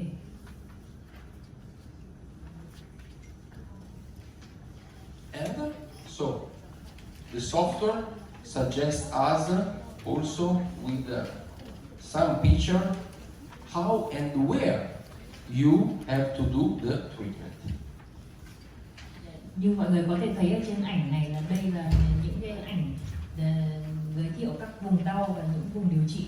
So where we have to work on muscle contraction and referred pain. Như vậy là chúng ta phải điều trị các vùng co cơ và các vùng đau lan rộng. We have also the possibility to treat specific trigger point with a specific protocol that you can find inside the device. Và chúng ta cũng cần phải điều trị các điểm kích thích mà các bạn có thể tìm thấy bản đồ hướng dẫn điều trị ở trong thiết bị. And the software show you the most important, not all because there are too many, but the most important trigger point of the human body.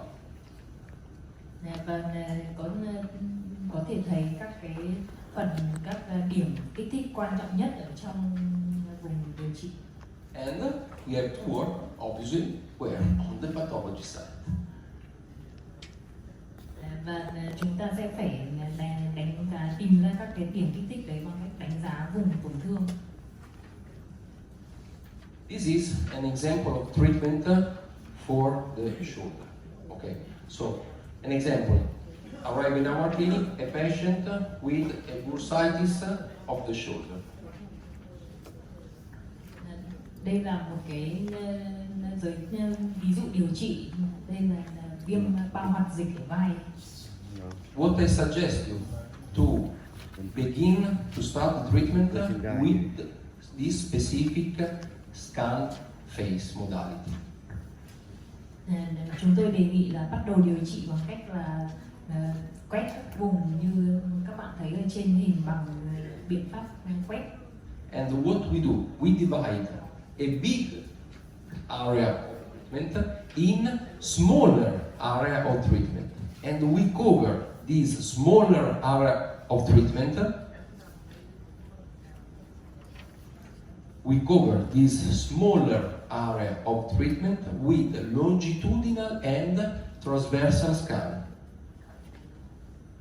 Chúng tôi đề nghị là quét vùng rộng trước và sau đó quét các vùng nhỏ bằng cách là quét dọc và sau đó quét ngang.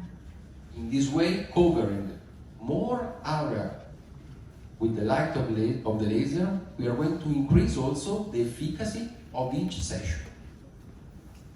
Bằng cách này là nó bao gồm bao gồm nhiều vùng bằng điều trị nhiều vùng bằng laser và bao gồm tăng hiệu quả điều trị. It's important also the correct position of the patient. If we decide to treat a specific area, we can put the patient, for example, if we want to treat the subacromial path or the long end tendon of the biceps, we can put the patient in this position. Tư thế của bệnh nhân rất là quan trọng, và đây trong ví dụ này là nếu như mình điều trị cơ trên gai hoặc là gân dài của cơ hai đầu thì có thể để bệnh nhân ở trong tư thế này. But if the patient feels pain, we can ask him to put an external rotation of the arm and we do the same. Nhưng nếu trong trường hợp bệnh nhân thấy đau thì chúng ta có thể để bệnh nhân quay tay ngoài và sau đó là bắt đầu điều trị. Okay, now I show you the most important optical window of the body. Và sau đây là tôi sẽ cho thấy những cái cửa sổ quan trọng nhất của cơ thể. We already spoke about the shoulder, so we have in the posterior view the glenohumeral path, where we ask to our patient to put the elbow at the same line of the chin. Chúng ta đã nói đến đường khe khớp cổ chảo khi cho bệnh nhân giơ tay lên ngang tầm cằm. Or we have the subacromial and biceps long head path, where we put the patient with an external rotation of the arm. Hoặc là chúng ta có thể sử dụng đường dưới mỏm vùng vai và đầu dài cơ hai đầu bằng cách cho bệnh nhân quay ngoài cánh tay. For the elbow, the most common that you will use is this one, is the first one. I never used the last two, but with the first one is the lateral optical window with the semi-flexion of the arm over the brace. Với khuỷu tay thì tôi chủ yếu là sử dụng cái đường phía bên ngoài và với cánh tay ở trong tư thế hơi gập. And the last two are with a complete flexion, where we have the posterolateral path and the posteromedial path. Và ở hai đường phía dưới là trong tư thế là tay gập hoàn toàn với một đường sau ngoài và một đường sau trong. For the wrist and the hand, we have the first one, that is the dorsal optical window of the radiocarpal joint. Okay. In this way, we put the hand in semi-flexion. Okay. So we can open the small space of the radiocarpal joint. If we work with an extension, we close the optical window. So remember every time to open the joint. Như mọi người có thể thấy ở trên hình là đây là đường mặt mu đến khớp xương quay, thì phải làm đường này trong tư thế hơi gập. Nếu như để tay ở tư thế duỗi thì là nó sẽ đóng cái đường đấy. For the hand, we have also the possibility to treat the trapezium metacarpal joint, and we put the patient with the thumb in abduction. In this way, if we put the thumb in abduction, we open the trapezium metacarpal joint. If we put the thumb in ADD, in adduction, we close the joint. Ở bàn tay là chúng ta cũng có thể điều trị khớp ngón cái và ngón trỏ. Nếu thì phải để ngón cái ở trong tư thế duỗi, xòe ngón tay ra. Nếu như để ở trong tư thế khép các ngón tay vào thì cái cửa sổ nó sẽ đóng lại. For the hip, the patient is face up on the bed, and we ask him to put the foot with an external rotation. In this way, we work where? Directly on the anterior axis of the coxofemoral joint. Với khớp thì chúng ta để bệnh nhân nằm ngửa và bàn chân quay ngoài, cho nên là sẽ đi vào hướng phía trước khớp háng đùi. The knee has 6 optical windows. Okay, the first two, the patient is face up with a flexion of the leg on the thigh. Khu vực đầu gối thì có 6 cửa sổ, thì phần đầu tiên là bệnh nhân nằm ngửa và đầu gối gập lên.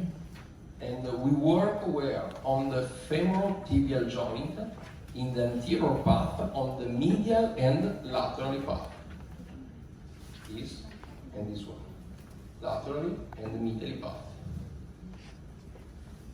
Như mọi người thấy ở hai ảnh trên là khớp gối thì có đường phía trong, đường phía ngoài và đường phía sau.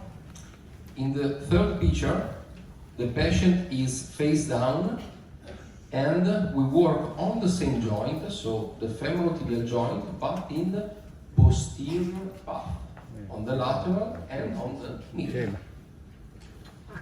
Ở ảnh thứ 3 thì bệnh nhân nằm sấp và chúng ta làm ở trên khớp gối, ở phần phía sau, phía bên ngoài và phía bên trong. And the last two, the patient is another time face up.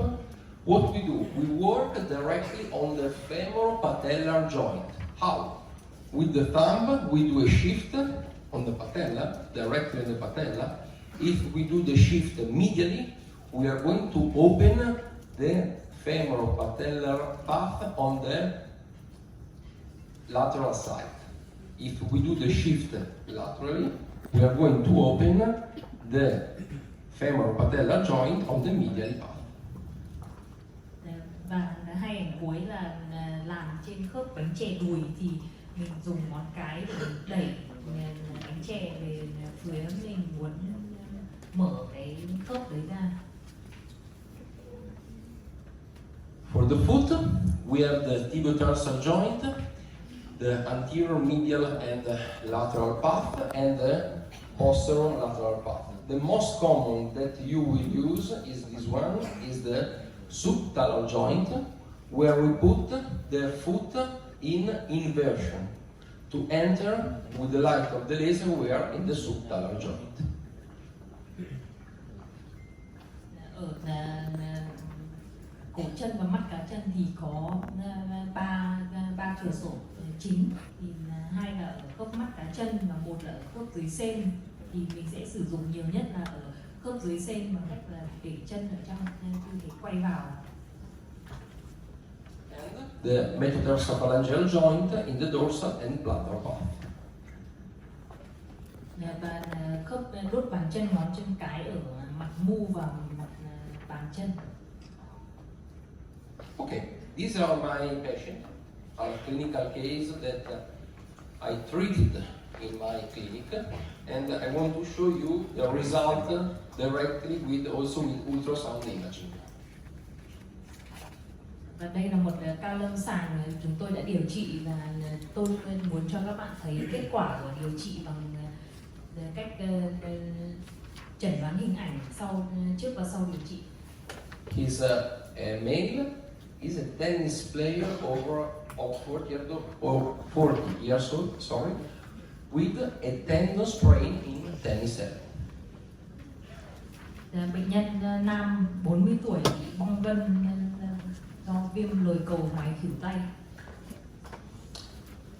This is the black area. This one, you can see it, is the sprain in the tendon.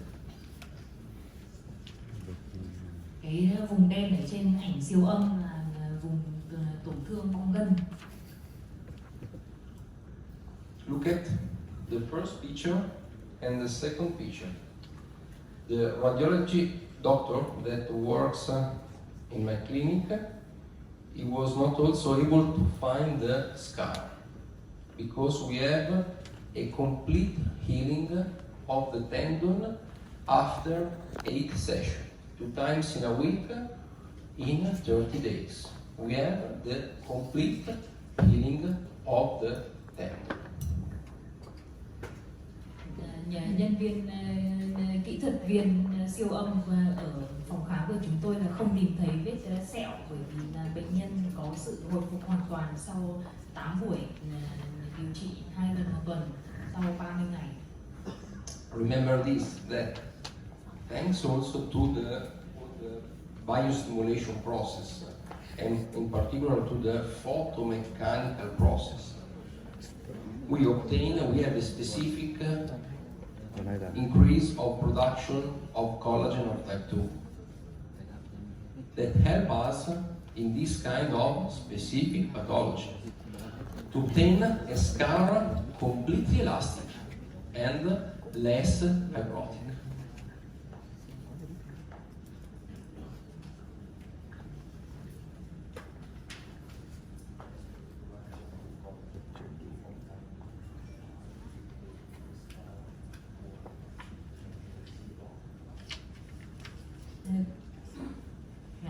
dụng quang học của laser cho chúng ta, kết quả là tạo ra một cái sẹo là có nhiều collagen hơn và ít bị mô sẹo cứng hơn bằng cách là kích thích tổng hợp collagen loại 2.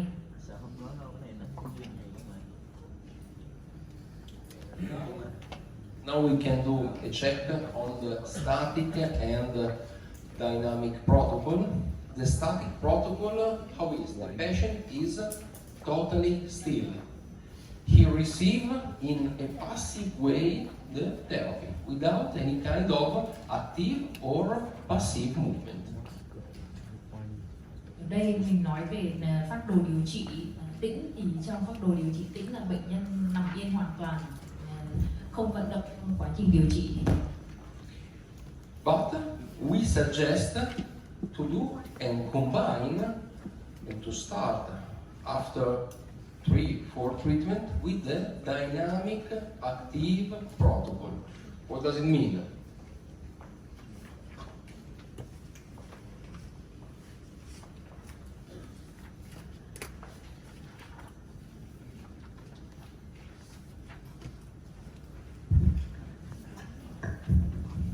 Chúng tôi đề nghị là sau khoảng 3-4 buổi điều trị thì bắt đầu chuyển sang phác đồ điều trị động.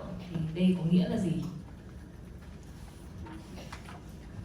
What does it mean? That we suggest to our patient specific movement of the joint. Okay. In this way, thanks to, in particular way, to the thermal effect, remember that we decrease the fluid viscosity. In this way, we increase the range of motion of the joint that we are treating. Có nghĩa là trong quá trình điều trị thì bệnh nhân vận động, thực hiện các vận động trong khi điều trị laser thì do các tác dụng nhiệt học thì nó sẽ tăng cường cái khả năng vận động của bệnh nhân và làm giảm cái độ đậm đặc dịch ở trong khớp. If the patient is not able to do a specific active movement, we can help him with the passive dynamic movement. What does it mean? That is like a manual passive mobilization. While we do the treatment of laser, we do a passive manual mobilization to increase the range of motion. Nếu như bệnh nhân không thể tự vận động được thì chúng ta giúp bệnh nhân bằng cách là thực hiện các cái vận động thụ động trong quá trình điều trị laser, và cái này có tác dụng giúp tăng cường tầm vận động. So, as I told you before, static protocol in the first, second, and the third session, and after, to speed up the rehabilitation plan, we suggest you to start with the dynamic, active, or passive protocol. Đề nghị của chúng tôi là làm phác đồ tĩnh cho đến trong khoảng 2-3 ngày đầu, và sau đó là bắt đầu làm phác đồ động, hoặc là phác đồ động vận động, hoặc là phác đồ vận động tĩnh tùy theo khả năng của bệnh nhân. This is an example of treatment on the cervical area. What we ask to our patient to do a specific, in this way, action of the head to increase the range of motion. In the same time, how you can see, we do the scanning with the laser, where on the muscle that are directly connected with the joint that we want to treat. Như mọi người có thể thấy ở trên hình là đây là một ví dụ của phác đồ điều trị động, là bệnh nhân thực hiện động tác gập cổ trong quá trình điều trị, và laser thì điều trị quét ở trên các cái cơ kết nối với các khớp có liên quan. So we treat with the muscles that are involved in a specific movement. Okay. In this way, for example, for the sternocleidomastoideo, we can ask not only an extension and flexion, but also a rotation of the head. chúng ta đang điều trị các cái cơ và các cái cơ và khớp có liên quan đến cái vấn đề đau, và trong ví dụ này thì có thể điều trị gập duỗi hoặc là quay cổ. Remember also that during this kind of specific movement, the patient must not feel pain, but also strength sensation. Và nên nhớ là trong cái quá trình điều trị này thì bệnh nhân không được có cảm giác đau. These are other 3 videos that I made in my clinic. Consider that we change the device. This is an IROTT, but we can do the same with our device. With the other handpiece, the treatment is the same. So the first one is the dynamic passive movement. In this way, what I do, I increase the range of motion of the foot in this way. Okay? The patient must not feel pain. Như mọi người thấy ở trong này là đây là những video quay ở phòng khám của ông ấy, thì đây là một thiết bị khác nhưng mà cũng có thể sử dụng được với các thiết bị đang có ở đây. Thì đây video đang chiếu này là điều trị thụ động. Thì trong quá trình điều trị này là bệnh nhân không được cảm giác đau. The second one is an example of dynamic active treatment to increase what? The strength of the muscle of the calf. So we have to combine what? A specific activity of increasing of the strength of the muscle with the scanning of the laser. Trong video thứ hai này là chúng ta kết hợp chiếu laser với những cái hoạt động làm tăng cường sức cơ. And the last one is not for all the patient. Okay, it's for example for sports athlete or patient with a higher compliance respect to the normal patient. Okay, so we can combine a specific activity of rehabilitation with the treatment of MLS, for example, in a tendinitis of the Achilles tendon. Phần video thứ ba này là không phải dành cho tất cả các bệnh nhân mà chỉ dành cho như vận động viên hoặc là các bệnh nhân có khả năng có khả năng theo yêu cầu điều trị. Thì đây là kết hợp các cái hoạt động thường ngày với quét laser, như trong ví dụ này là bị canxi hóa cái gân gót. So, what is the message? That remember that this is a device that help us in our daily activity to speed up the rehabilitation plan. Nên nhớ rằng là đây là một thiết bị giúp tăng cường chất lượng cuộc sống và làm đẩy nhanh tiến độ quá trình hồi phục chức năng. And remember that if we combine the treatment, laser treatment, with specific activity that you do daily in your clinic, we are going to increase the efficacy of each treatment with our device. Và nên nhớ là nếu như chúng ta kết hợp quét thiết bị này với các cái vận động thường ngày ở trong phòng khám thì để chúng ta sẽ tăng tác dụng của các cái điều trị này. We have also a specific treatment for edema and hematoma. Remember this, after I will show you the specific video, but we have to treat not only the hematoma site, but we have to cover the area from proximal to distal, and another time we do a follow-up from distal to proximal.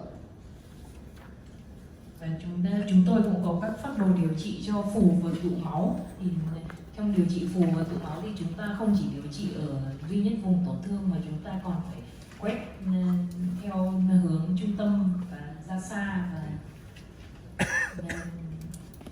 Và sau đó là khi tái khám lại thì là thực hiện theo hướng ngược lại. So it's similar to a manual lymphatic message. So we have to cover every time the lymphatic system, and in this way, thanks to the thermal and the mechanical effect, we speed up the absorption of the edema through the lymphatic system.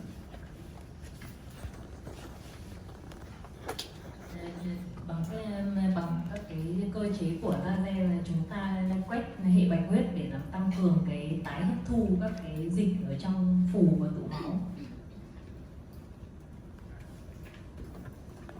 We suggested to start the treatment after 2 or 1 days after the trauma. In the first days, so in first 2 days, we suggested to apply, for example, the Polish principle with the protection, optimum loading, ice, compression, elevation. And after, you can start with the laser therapy treatment. Chúng tôi đề nghị là trong khoảng 2 ngày đầu sau chấn thương thì là không điều trị laser mà điều trị theo nguyên lý Police, là không sử dụng chân, trường đá, băng bó và để kê chân lên, và bắt đầu từ ngày thứ 3 thì có thể bắt đầu điều trị laser. This is my patient before and after treatment with MLS. In the first picture, this was done before the treatment, and this immediately after the treatment. It's the same. Okay. This is the day after. 24 hours later, the first treatment.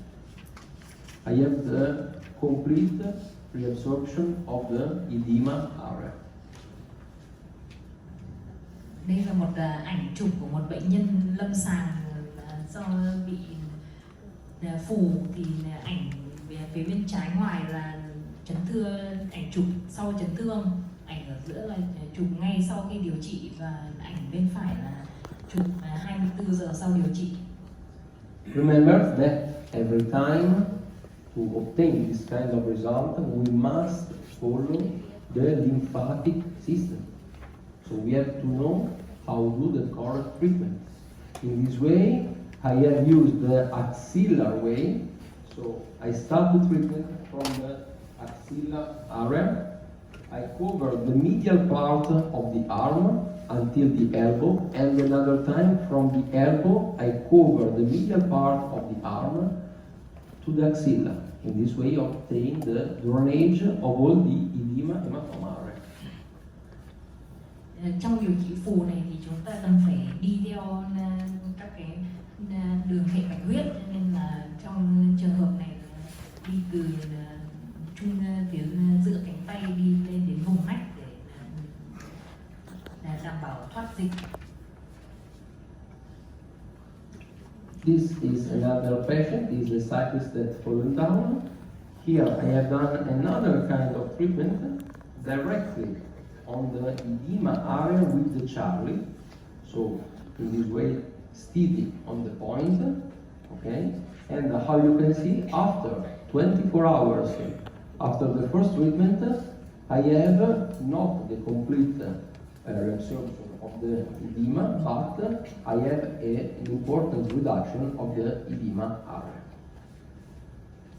Trong ảnh này là một ảnh chụp của một người bị ngã xe đạp, thì đây là điều trị trực tiếp ở trên vùng tổn thương bằng đầu Charlie, thì sau 24 giờ sau điều trị là có giảm phù và bầm tím ở vùng tổn thương. And this is another patient with we've done an MRI. How you can see under. Như mọi người thấy ở trên video, đây là một ví dụ của một cửa sổ quang học ở cổ. Thì để mở cái cửa sổ quang học này ra thì chúng ta để bệnh nhân trong tư thế là gập và quay bên trái, thì là nó sẽ mở cái cửa sổ phía bên phải và đóng cửa sổ phía bên trái. Thì mình làm ngược lại thì là sẽ đóng bên trái và đóng bên phải và mở bên trái. Vice versa, if I want to work on the right side, what I do? I do a flexion and a rotation on the right. In this way, I open the left side and I close the right one.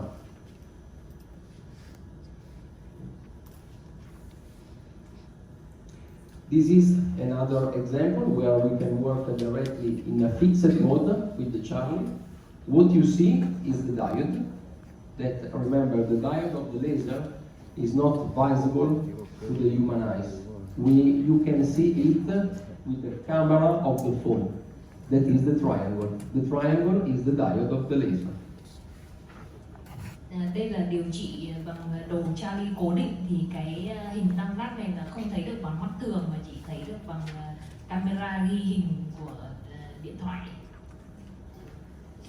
And we have, this is a video, okay?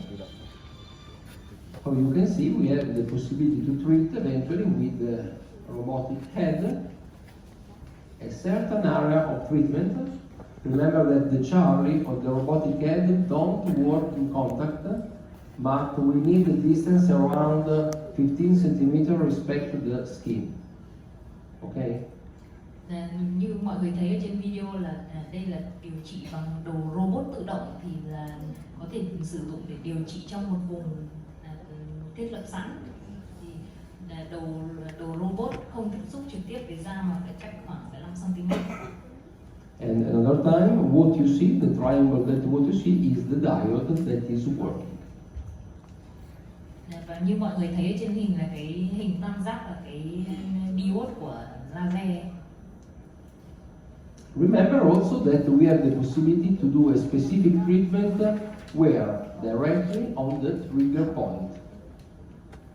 Nên nhớ là chúng ta cũng có thể điều trị trực tiếp ở trên điểm kích thích. Remember that the trigger point causes a referred pain in a specific area. Cần phải nhớ là điểm kích thích sẽ gây ra đau chạy lan xuống ở cái vùng xung quanh. But if we don't treat the specific trigger point, we don't reduce the referred pain in that area. So we have to know exactly where is the trigger point. Chúng ta cần phải nhớ là nếu như không điều trị điểm kích thích ở các cái vùng đấy thì là sẽ không giảm bớt được cái đau lan xuống ở trong vùng tổn thương, cho nên là chúng ta phải tìm ra những cái điểm kích thích để điều trị. In the neck pain, we can also do a specific dynamic protocol. How? With specific movement of rotation, of extension, and of lateral flexion. Chúng ta cũng có thể điều trị phát đồ động cho các tổn thương ở cổ, thì bao gồm quay cổ đầu, gập duỗi vùng cổ và gập cổ sang bên.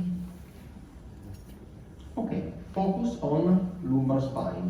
We can have a different kind of condition such as herniation, protrusion, spondylosis, spondylolisthesis, facet joint syndrome, osteoarthrosis.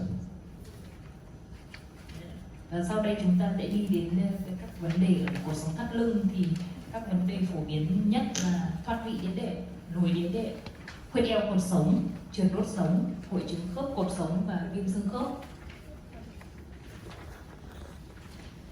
We know that there are acute trauma or repetitive stress condition such as the posture or mechanical alteration may be predisposing factors for protrusion or herniation. Chúng ta biết rằng là các chấn thương cấp tính hoặc là bị các vấn đề gây stress liên tục như sai tư thế hoặc là các cái thay đổi cơ học, yếu cơ, cứng cơ có thể dẫn đến lồi hoặc là thoát vị đĩa đệm. And we know that the most common protrusion or herniation is at level of L4, L5 and L5S1 for the 90%. Chúng ta biết rằng là các cái là thoát vị lồi đĩa đệm phổ biến nhất là ở đốt sống L4, L5 và L5S1 chiếm khoảng 90% tổng số cái ca lồi và thoát vị đĩa đệm. Which are the symptoms?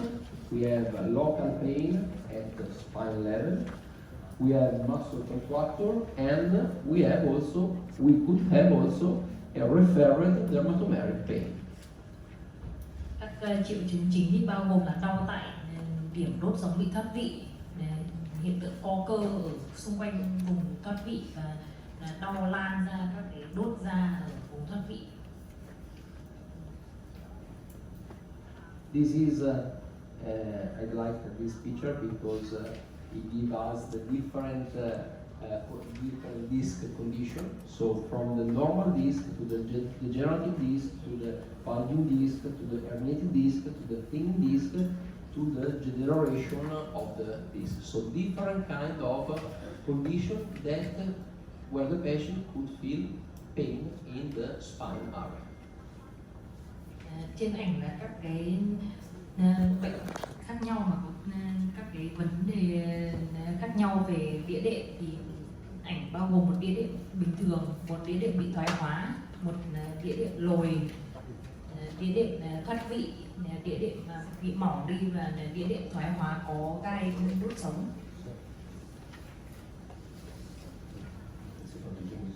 The assessment, remember that in this way is very important to the correct assessment for the patient. We suggest the muscle strength, range of motion, the hip position, iliac crest position, if is present or not an hyperlordosis and or an hyperkyphosis, and if there is the presence of the straight spine.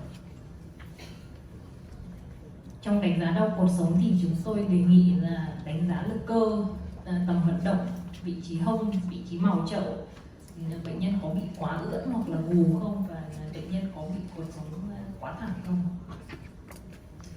We can do different tests like the Lasek test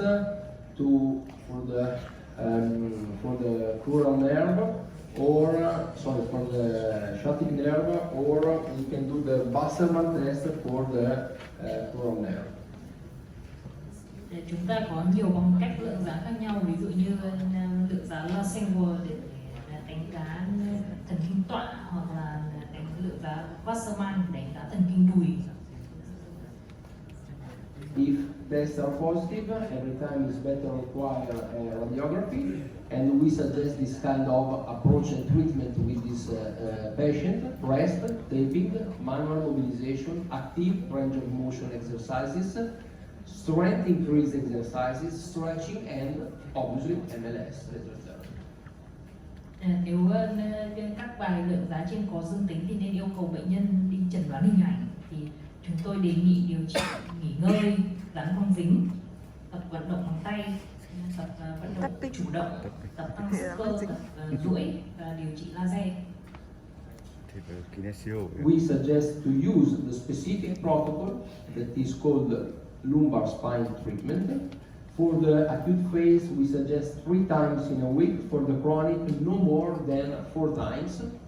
And how you can see, we have different protocol with the handpiece, with the Charlie, and in the other slide with the robotic hand. Trong điều trị thắt lưng thì chúng tôi đề nghị sử dụng phác đồ điều trị đau thắt lưng ở trong máy. Thì giai đoạn cấp thì điều trị 3 lần một tuần, giai đoạn mãn thì điều trị không nhiều hơn 4 lần một tuần. Và ở trên ảnh thì chúng ta có thể thấy thông số để điều trị bằng đầu giò, điều trị bằng đầu Charlie cố định, và ở slide sau là cái đầu robot. And this is the specific position to do what? To open and treat the specific optical window of the lumbar spine. So remember, it's like I put the patient, I want to do a rotation of the spine, so I put the patient in this specific position, and the spine take like a rotation. In this way, what I do? I'm going to open in the left side, the left area of the spine, and close the right. And in the right picture, I open the right side and I close the left one. Okay? Because I do a rotation of the spine. Trên hình là tư thế cho bệnh nhân nằm để có mở các cái cửa sổ cột sống thắt lưng. Đấy, hình ở bên trái là mở phía bên trái và đóng phía bên phải. Còn hình ở phía bên phải là bệnh nhân nằm quay ra để mở phía bên phải và đóng phía bên trái. Okay. Shoulder.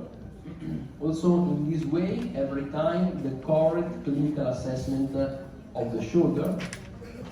In general, we have to do the correct evaluation of all the kinematic chain components like the muscle, the bone, ligament, and tendons, but in particular way of the acromioclavicular joint, glenohumeral joint, and we have to verify the range of motion and the stability of the glenohumeral joint and the muscle strength.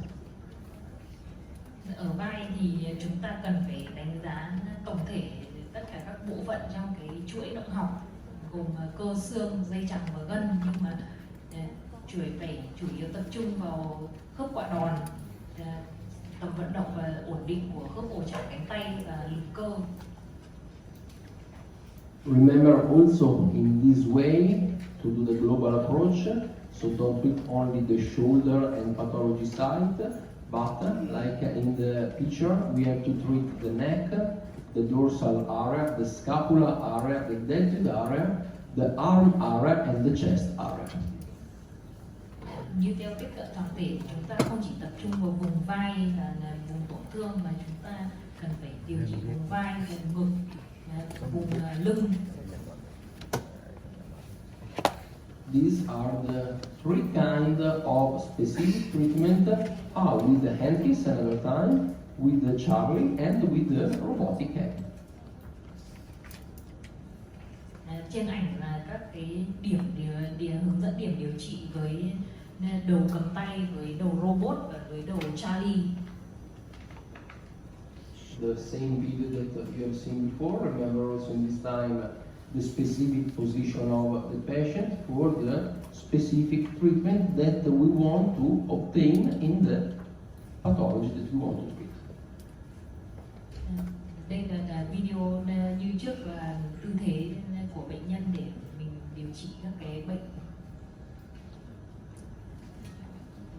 And the example that you've seen before, so the specific also treatment for the global approach, so we are going to divide a big area of treatment in a smaller area of treatment, doing longitudinal and transversal scan, in this way covering with the light of the laser more area possible and going to increase the efficacy of the session.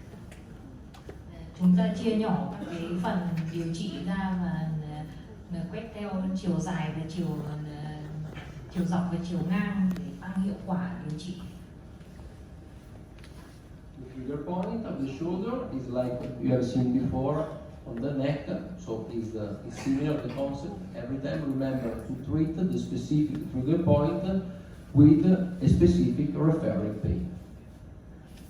Đây là điểm kích thích ở trên vai, cho nên là cần phải nhớ là điều trị điểm kích thích này đúng là điều trị đau lan.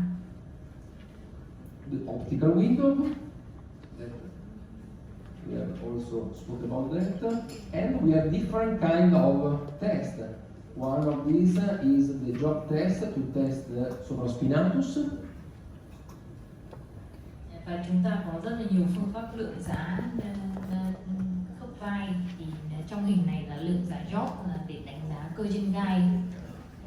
The other one is the infraspinatus strength to test the infraspinatus muscle. Và đây là bài lượng giá lực cơ dưới gai. We can test also the subscapularis strength to test the subscapularis muscle. Và để chúng ta có thể đánh giá lực cơ dưới các em. And the treatment that we suggest, remember every time, in particular for the shoulder, I'd like to require an ultrasound imaging or also an MRI, but we suggest to apply the Polish principle and the rest, taping, eccentric exercise protocol, and manual mobilization with active range of motion exercises, stretching and MLS laser therapy. Nếu như trong trường hợp là lượng giả có dương tính thì nên siêu âm hoặc là chụp cộng hưởng từ, thì chúng tôi đề nghị là điều trị nghỉ ngơi, tiêu chí police, dán băng, tập vận động xa tâm, tập vận động bằng tay, tập vận động chủ động, kéo giãn và trị liệu laser. How many treatment? Depends. In the muscle and ligament lesion, we suggest 3 times in a week for the acute phase and 4 times in a week for subacute and chronic phase. Số lượng điều trị thì tùy thuộc. Trong giai đoạn cấp thì nên điều trị 3 lần một tuần. Trong giai đoạn mãn, bán cấp và mãn tính thì nên điều trị 4 lần một tuần. In tendon lesion, we suggest 3-4 treatment in a week, but remember to do the correct modulation of frequency and intensity. Decrease in acute phase and increasing it in subacute and chronic phase. Trong tổn thương gân thì nên điều trị từ khoảng 3 đến 4 lần một tuần, nhưng mà nhớ thay đổi tần số và cường độ theo giai đoạn lâm sàng của bệnh nhân. Giai đoạn cấp thì giảm, giai đoạn bán cấp và mãn tính thì tăng lên. For the edema hematoma swelling is the same concept that I told you before, but I want to show you the video so you can understand better how is the specific treatment. Okay? Tôi muốn cho các bạn xem video để biết được cái điều trị hậu chấn thương, điều trị phù và tụ máu hậu chấn thương. Okay. How you can see, I start the treatment. We have to imagine that there is a post-traumatic edema where in the knee area. Đây là điều trị phù ở khu vực đầu gối, thì là chúng ta bắt đầu từ vùng các hạch bạch huyết vùng háng. And I start the treatment from proximal, so where are the lymph nodes of the thigh. Chúng ta bắt đầu điều trị từ khu vực trung tâm, bắt đầu từ các hạch bạch huyết của háng. I work and follow what the medial collector of the thigh, where is what there is here, the big sapena, okay, and the collector of the lymphatic system. Và tôi hướng cái laser đi theo cái đường, các cái đường bạch huyết. And how you can see, look at how is the scanning in this way. It's not longitudinal and transversal. It's circular scanning. Why? Thấy ở người này là không quét theo chiều ngang hoặc là chiều dọc, mà lại đi theo vòng tròn. Tại sao? Because it remembers the specific manuality of the manual lymphatic massage. Bởi vì là trong trường hợp này là chúng ta đi theo các cái đường bạch huyết. So it's the same concept. We apply, it's like a manual lymphatic massage, but with the entries of the laser. So from proximal to distal, we follow the medial collector of the lymphatic system. We treat the knee where there is the presence of hematoma and edema, and at the end we do a follow-up from distal to proximal. Như vậy là đây là một quá trình massage giảm phù. Chúng ta bắt đầu từ tâm, đi theo đường dẫn bạch huyết ra đầu gối, điều trị ở tại đầu gối, và sau đó là đi ngược trở về trung tâm. What we do in this way, we increase the absorption thanks to the thermal effect and mechanical effect. Remember every time the biological effect. khi làm như thế này thì chúng ta tăng tái hấp thu phù bằng các tác động nhiệt và tác động cơ học của laser. And these are the protocol that we suggest. How you can see, we work with the maximum frequency and the 75% of intensity. Is important because in this way, using a frequency very high, we work to obtain more mechanical effect, so more pumping, more absorption through the lymphatic system. Ở trên ảnh là mọi người có thể thấy các cái thông số của máy để dùng trong điều trị phù, thì chúng ta để tần số cao ở 2000 Hz và cường độ là 75%, thì cái đèn là rất là quan trọng, bởi vì khi để tần số cao thì là cái tác dụng cơ học nó sẽ mạnh và nó kích thích dẫn lưu tái hấp thu phù. And we suggest to perform a daily treatment after a post-traumatic edema, but if there is the presence of a muscle, tendon or ligament lesion, we suggest to do 3 times in a week. Nếu như không có tổn thương cơ, gân hoặc là dây chằng thì chúng tôi khuyến cáo là nên điều trị hàng ngày, nhưng mà nếu như có tổn thương những cái tổ chức trên thì là giảm xuống điều trị 3 lần một tuần. And we do, I suggest to use, if it's possible, the small handpiece, because in this way we can cover better the specific area that we want to treat, but we have also the specific protocol with the Charlie or with the robotic head directly on the edematoma site. Chúng tôi khuyên là nên sử dụng các cái tay cầm nếu có thể, bởi vì là nó sẽ chính xác hơn, nhưng mà đầu Charlie và đầu cố định là cũng có các cái phác đồ điều trị phù, điều trị trực tiếp lên trên cái vùng phù. Okay, for pelvis